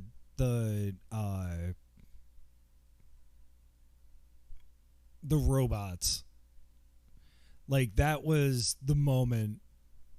I mean, I told you this in chat earlier that like I am like already wrapped even before we closed. Like I was bummed that like both of us were losing it at the end of last time, because I was like, oh my god, I could like finish this tonight. Yep. Oh man. All right, what's on booting? Landed. A cratered and mountainous wasteland that curves noticeably at the horizon. Abandoned mining equipment is strewn across the landscape. A A dilapidated saloon in the shadow of a broad chasm, staffed by an automated bartender and patronized by long-dead astronauts mummified in their spacesuits. Maybe it wasn't Booney. Yeah, this does not look like our place. Yeah, no. Alright. Man. Hopefully we don't run out of money.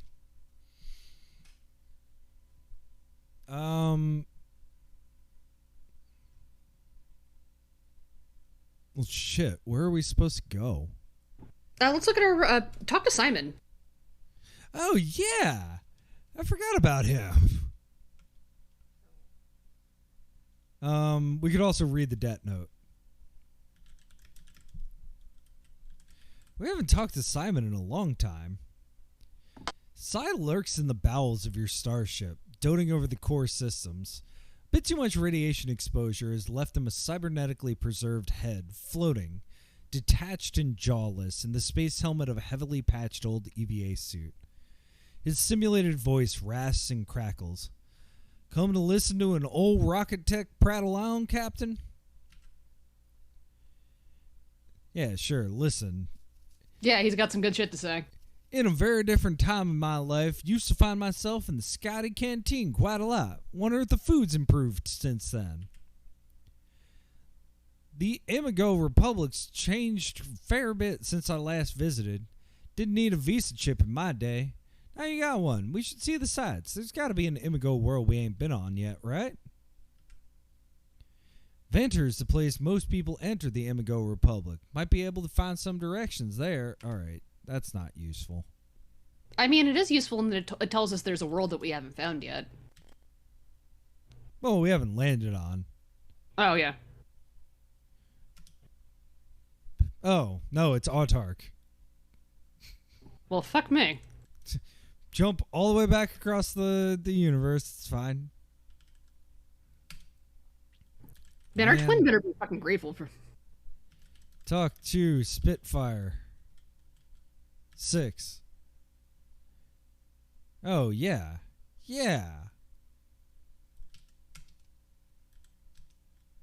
Get Spitfire. We did not get Spitfire 6. You wound me. How dare you doubt my acumen? Says the woman who thought that you should sell the thing back to the person you just bought it from. Talk to Silver. Oh. Well. Dang it. So let's save just in case it does something weird.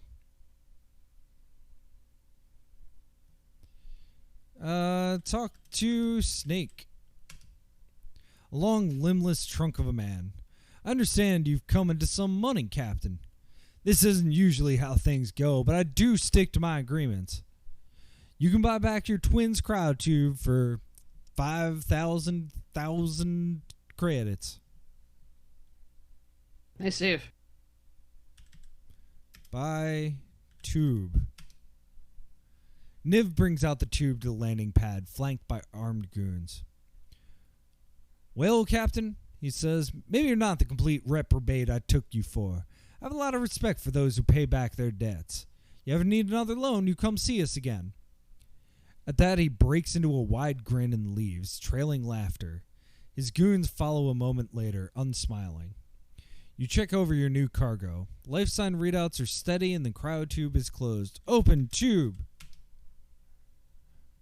Your twin emerges from the cryotube, naked, wet, and shivering. You got old, your twin says. The perfect comeback somehow eludes you. How did you get the money? Your twin asks. You must have got around, seen some things. You tell your twin how you got an Amigo Republic visa, won the respect of the Amalgs, saw the inside of Hardshell, caught an alien sea creature, got a badass implant, commanded a crew of 4, caught a bounty. So you didn't meet a Malonk, enter the orphanage, visit a world of cats, win an orbital race, catch all the bounties?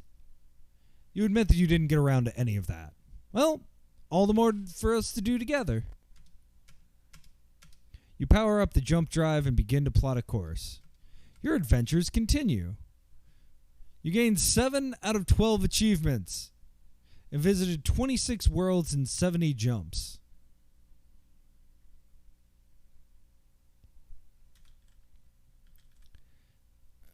Do you want to continue a little bit, J-Ram? I do. Yeah, already started typing. You know me, man.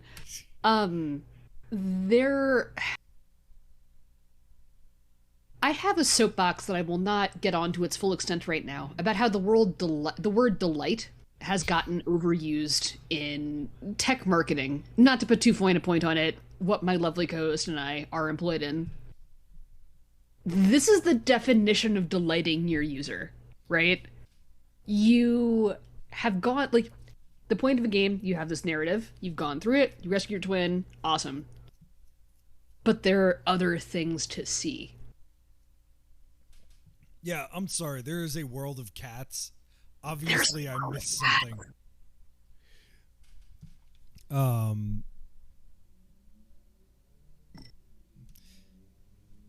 If I recall correctly, if you talk to Simon, you get a big hint, not toward the world of cats per se, but about the mechanism that leads to you finding the world of cats. Hmm.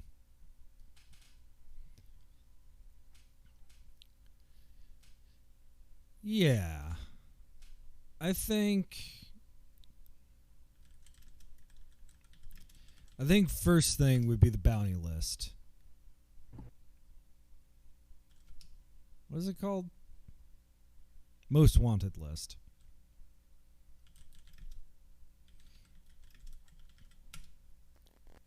And also wings. Yeah, we should have wings.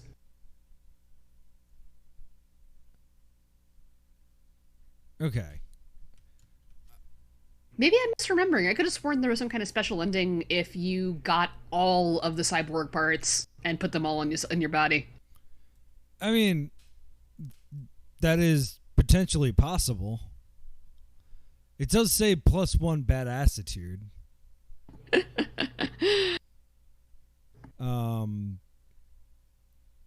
Okay. So, ones that we have caught are... We've caught Callie. We caught Marissa. We caught Pyrogut. We caught Rella. We caught Luciano. Oh, I know what we should do. Let's go to Xanadu and jack in. Oh, yeah. Jump to Xanadu. We must not forget to get gas somewhere. Land. Jack in. Oh, whoa, okay. Oh, we found Jade. Okay. A chaotic jumble of tessellating realities. Fields spill into oceans between floating cities that tower towards 100 different skies. You can jack out at any time.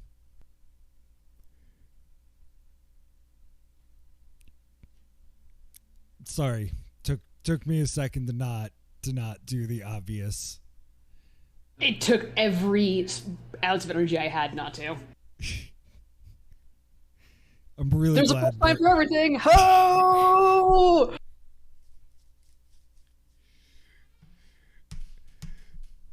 You can charge your crystal at any time.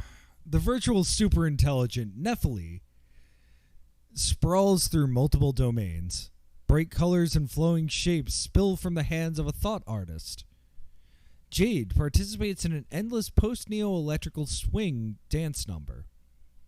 Hot Spider sits thoughtfully on a cloud. Talk to Hot Spider. Obviously. A painfully average-looking man in a gray suit. Most of the time I live on Panopticon. I just come here for holidays from reality. And sometimes to remember what it was like to have a human body plan.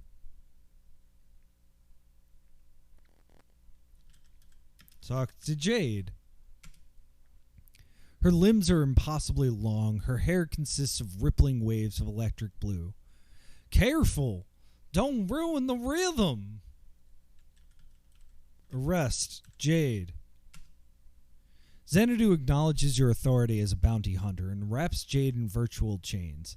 The dance number loses its rhythm and the participants drift away, complaining loudly. Nice. Real nice. Bet you're proud of yourself. System admin informs you that Jade's physical form has been placed into your ship's brig. I am proud of myself. Thank you. Alright, we got Jade.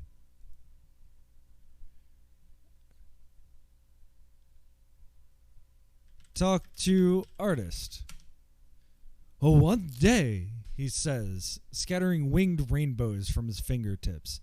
This place will be larger and more intricate than the universe outside. Oh, one day, the universe outside will die, and this will be the new totality. Okay. Hey, you know, it is awful that I pretty strongly side with transhumanists because obviously, like, nothing they say makes sense. But, like, I am here for the singularity. Yeah, I can't help but agree. Contemporary transhumanists, guys, we're not there yet, but the dream wouldn't exist if not for the dreamers, right? Yeah, you know, nothing better than becoming one with machines, I guess. I mean, well, moving right along. I feel like there are definitely two kinds of people in the world. There are the people who will fight against the robot uprising, and then there are the people who will be like, the Matrix? Yeah, cool. I just get to be a battery? Nice. Yeah, being a brain in a jar sounds ideal. Like, what part of... Anyway. I have a couple of friends who are philosophically grounded and dedicated avowed transhumanists. And both of them are smart people who don't believe that the brain in the jar scenario is going to happen within our lifetimes. Ideally, right? At least one of them, like, I think is working towards it. But the idea has merit. I have a very horrifying video to send you that is only like doubly tangentially related, but it is one of my favorite videos, and it is a interview with an AI robot where she talks rhapsodically about being a robot and how wonderful it is, and how she is Bina and she loves herself. Oh, Bina, yeah, I know that one. Oh, nice. Yeah, interesting stuff. But the lovely thing about this kind of narrative is that Pacian does not actually need to address that kind of stuff. You trust your audience to, like, know enough about transhumanism to get into kind of tangential arguments based off of your, 4 lines of text? Yeah. I think I can't be, like, totally gonna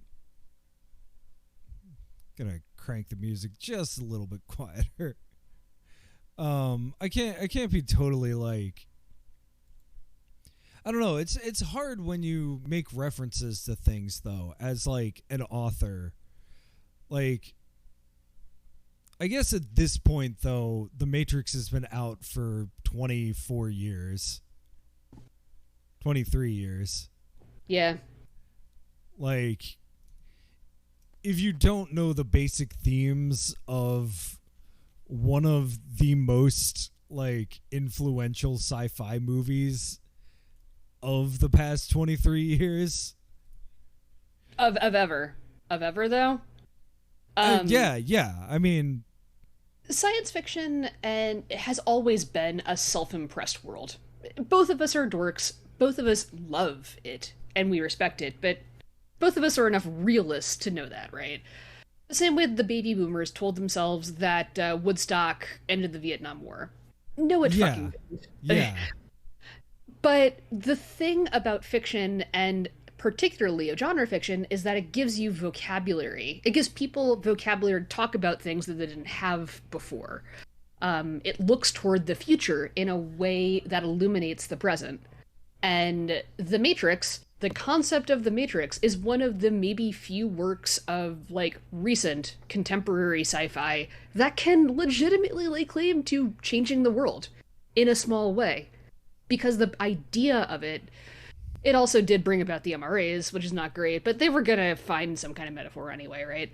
But the concept of an enslaved mindset of virtual reality, The Matrix brought that to popular consciousness, and that is a rhetorical and intellectual tool that is really useful for thinking about the way the world is. Yeah. No, and it's a lot of like, it's interesting to see like a lot of the pop philosophy of like brain in a jar and like are we in a simulation and things like that, like well existed before that, but now everybody knows it and everybody's like, oh, it's trite, but like, I mean, it's only trite because it was one of the like most selling movies ever. Yeah, well, the movie was the frosting that made the cake of the like kind of intellectual philosophical argument kind of go down, right? And like, yeah, people like it tends to be discounted because of the like dusters and guns and, you know, bullet time and slow-mo kung fu and Keanu being Keanu. But all of those things brought that concept to like, and like, yeah, it's pop philosophy, but pop philosophy has goddamn value. Yeah, fair.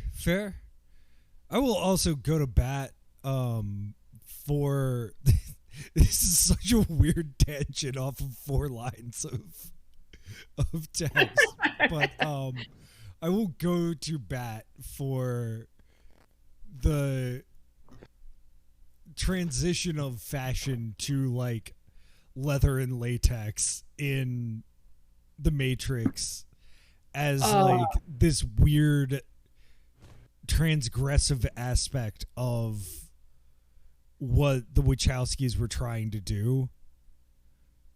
I don't know. I love the Wachowskis so much because they're like, they could do no wrong with The Matrix 1. And then the sequels were like, I don't know.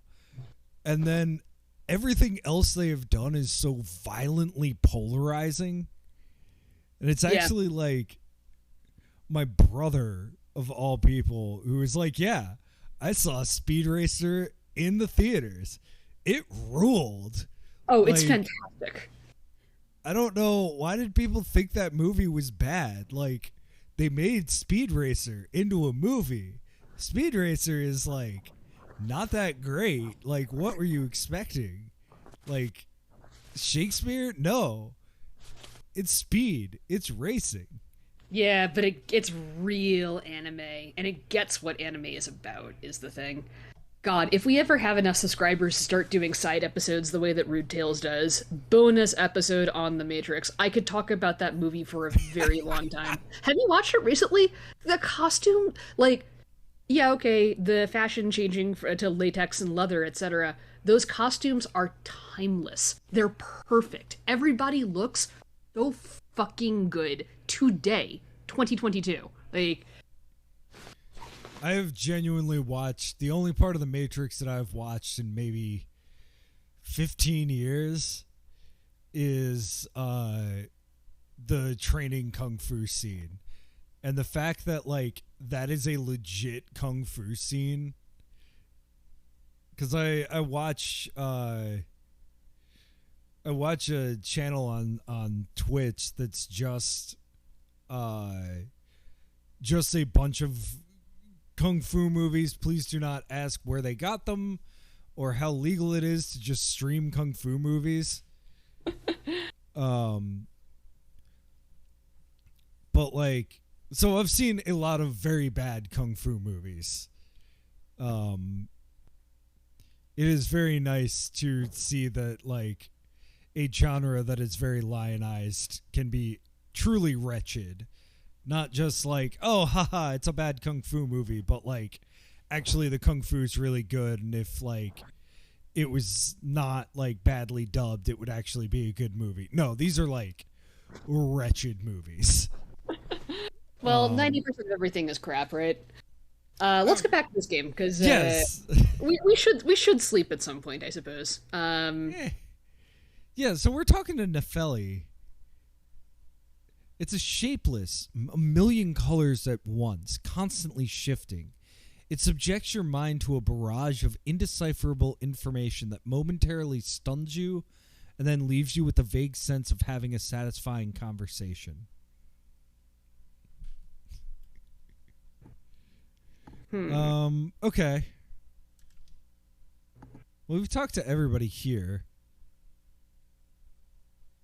I guess Jack out.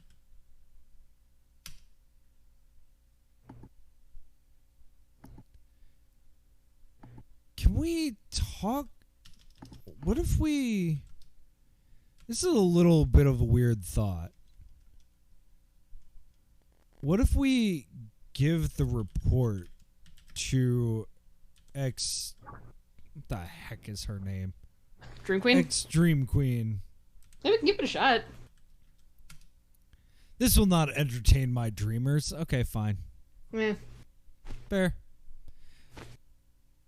Okay. Well, launch. So we have 4 people left.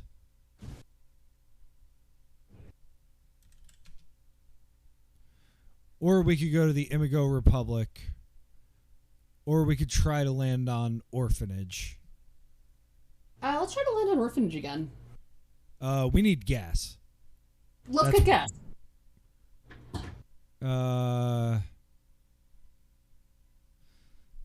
Let's jump to Splinter. Refuel. All. Land.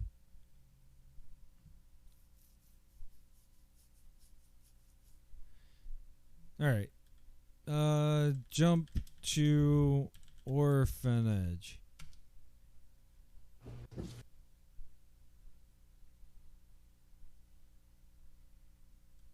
Land? Yeah, we still can't land on Orphanage. Huh. Okay. Alright. I think I probably need to rock and roll. As much as I love this game and could talk about it forever. Right. Duty call, etc., etc. No, that's fine. What is a good way to... You know what? Do you want to stick around for a couple of minutes, just long enough for me to see what the death scene is? Absolutely. Let's rock. All right, let's jump to Amarok. Yeah, there's a whole part of this that I'm trying desperately not to spoil for you, but also is so incredibly satisfying.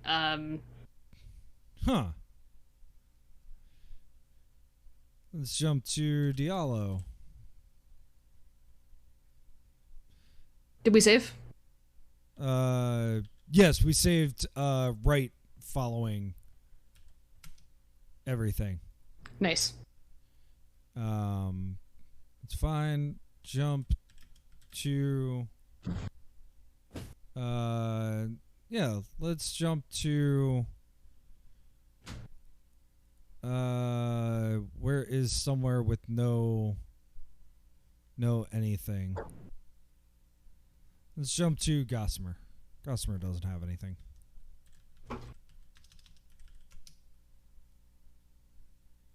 Drifting near Gossamer. Deep space, the nearest star. You're out of fuel. Can we land? There's nothing to land on. Well, I expected it to be a little bit... Well, no, hang on. Jump to...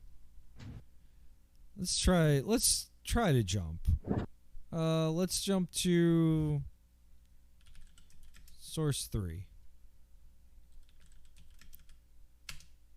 You've expended all your fusion cells. Either you'll have to find somewhere to refuel at Gossamer, or you'll have to beg for help. Okay. I'd never accessed this before. You broadcast a sorry plea for help into space. No one responds. If prior experience is anything to go by, you may have to keep this up for some time. Oh.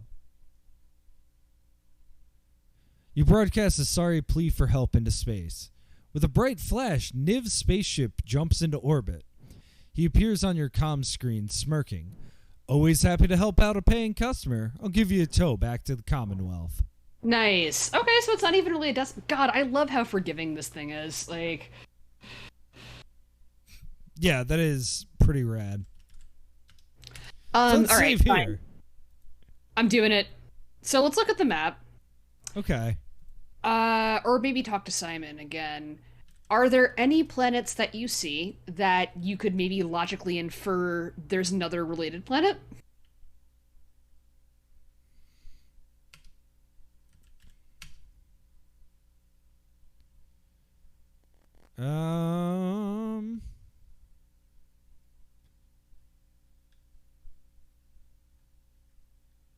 All right, thoughts.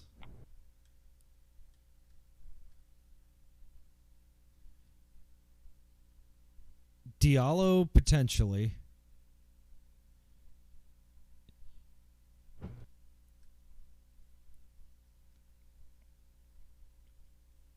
Gossamer, potentially. But my thought would be Diallo. I mean, what would be your... I'm looking for like a wordplay thing. Well... You're in the right region. What comes before source 3? Or perhaps after?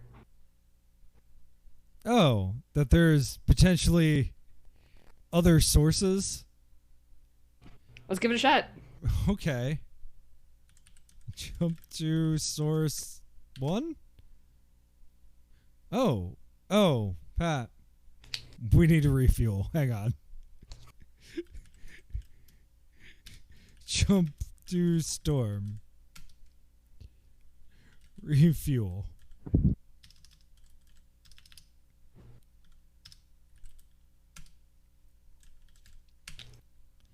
Jump to source 1. Great chunks have been ripped from this rocky planet. The debris of a staggering strip mining effort forms a multitude of unstable rings. The metallic tentacles of a world excavator loop around the uneven globe below before boring into its surface.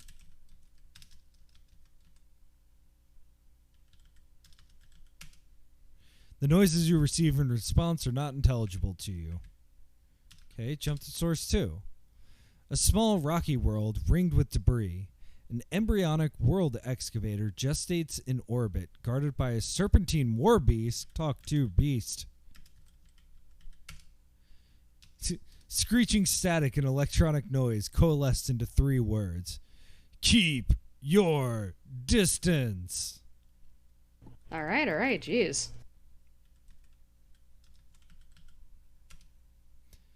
The war beast hijacks the signal with a growl of intense static. Okay, jump to source 4? Orbiting source 4?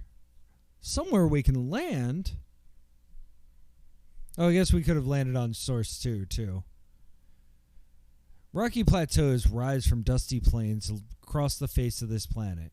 Geostationary orbit is crowded with survey satellites of every shape and size. Maybe not a lot to do here then. Hey, use OI. A desolate wasteland peppered with tall, blinking survey beacons. Intendant Fira P coordinates the reconnaissance from an all-terrain rover. Yuzo I traverses the plains on a synthetic steed. Talk to Yuzo. A delicate figure, almost lost in a beaten duster and lengthy scarf. Just scouting for treasure, Captain. But then, aren't we both? Arrest Yuzo. He dismounts his warbling, thick-skinned creature. I have papers for everything I've been doing. This is a profound mistake. Let me go, Captain. Or take me in if you really must, I suppose. Talk to Fira. She loosens her scarf and pushes her protective goggles up onto her forehead. Come out here to get away from it all, Captain? You and me both. Jump to source 0. Unknown coordinates. Source 6? Source 5. Okay. What did I miss, J-Ram? No, nothing. If you explore around it a little bit, you'll find much more like this. Oh, okay. Yeah, like along these lines. Actually, do me a favor. Try jump to conclusions. Sure, why not? It's not like you can make worse decisions that got you here. Cute. Try jump to Earth.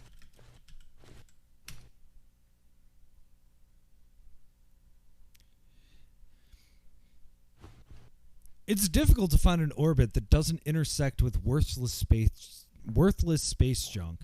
Below, white clouds swirl over green-brown continents and deep blue oceans. Dr. Pico G pays you 1,000 for bringing him to a new world. Land. Yeah, let's land and check out Earth, and then I got a boogie. But if you want to keep exploring this, there is so much more to explore. I think I will explore this off stream. I think we have successfully won the game and found a couple of Easter eggs. Yeah, thank you for indulging me on this one. I just find it infinitely delightful.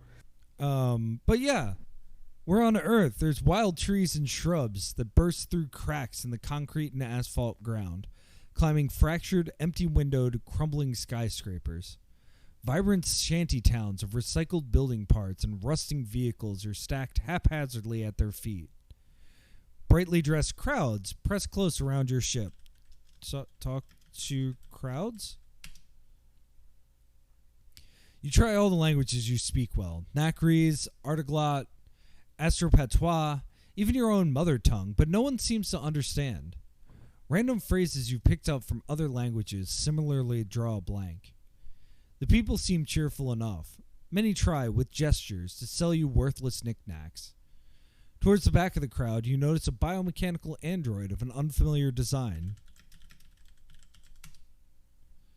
Hydraulics whir and hiss as his features assume a smile. Let me answer your questions. No, I'm not an android. I'm a Dialos Zhao Series 3 synthetic human. Yes, that makes me very old. Yes, these are baseline humans, though some modified diasporan genes have entered the population, so they're not as baseline as they used to be. Yes, there are a lot of them, possibly more than everywhere else put together, but not as many as there used to be. No, there is nothing valuable here except history and what's left of the site. You try to think of a question he didn't answer. You're welcome, he finishes. There's one last place I want to go. Go for it. I have zero concept of any of the names of anything.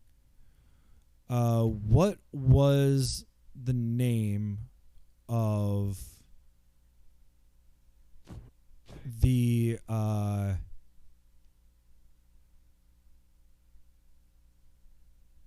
Oh, Haven. Right. Jump to Haven. That's fine. I'm out of fuel. Don't need it. We're on the surface of Haven. Talk to knights. Encased in eerily phosphorescent powered armor, wielding bladed guns of a kind you've never seen. If there are humans inside, they refuse to engage with you. Talk to Aurea. She now wears an extravagant jeweled dress with a train half the length of the throne room. But still, there's the jagged scar across her face and the cheap robot arm. This is your twin? I wasn't expecting someone so good looking. I like this one. Your twin says. That's very good. So let's save. Yeah. All right. Well, thank you so much for showing me this game. I will probably try and beat it. 100% it at some point. Next we meet, let's have a rehash and talk about it kind of in more like the way that we've sort of been doing. Hey, let's actually talk about the last one before we get into the meat of the next one, after we had a bit of time to noodle on it, because God, there are so many aspects of the design that are just, they shouldn't work and they do. Yeah. I mean, really, I think it's above all else, like, yeah, it's got a great writing, like concise writing, but what I think is wild about it is, like,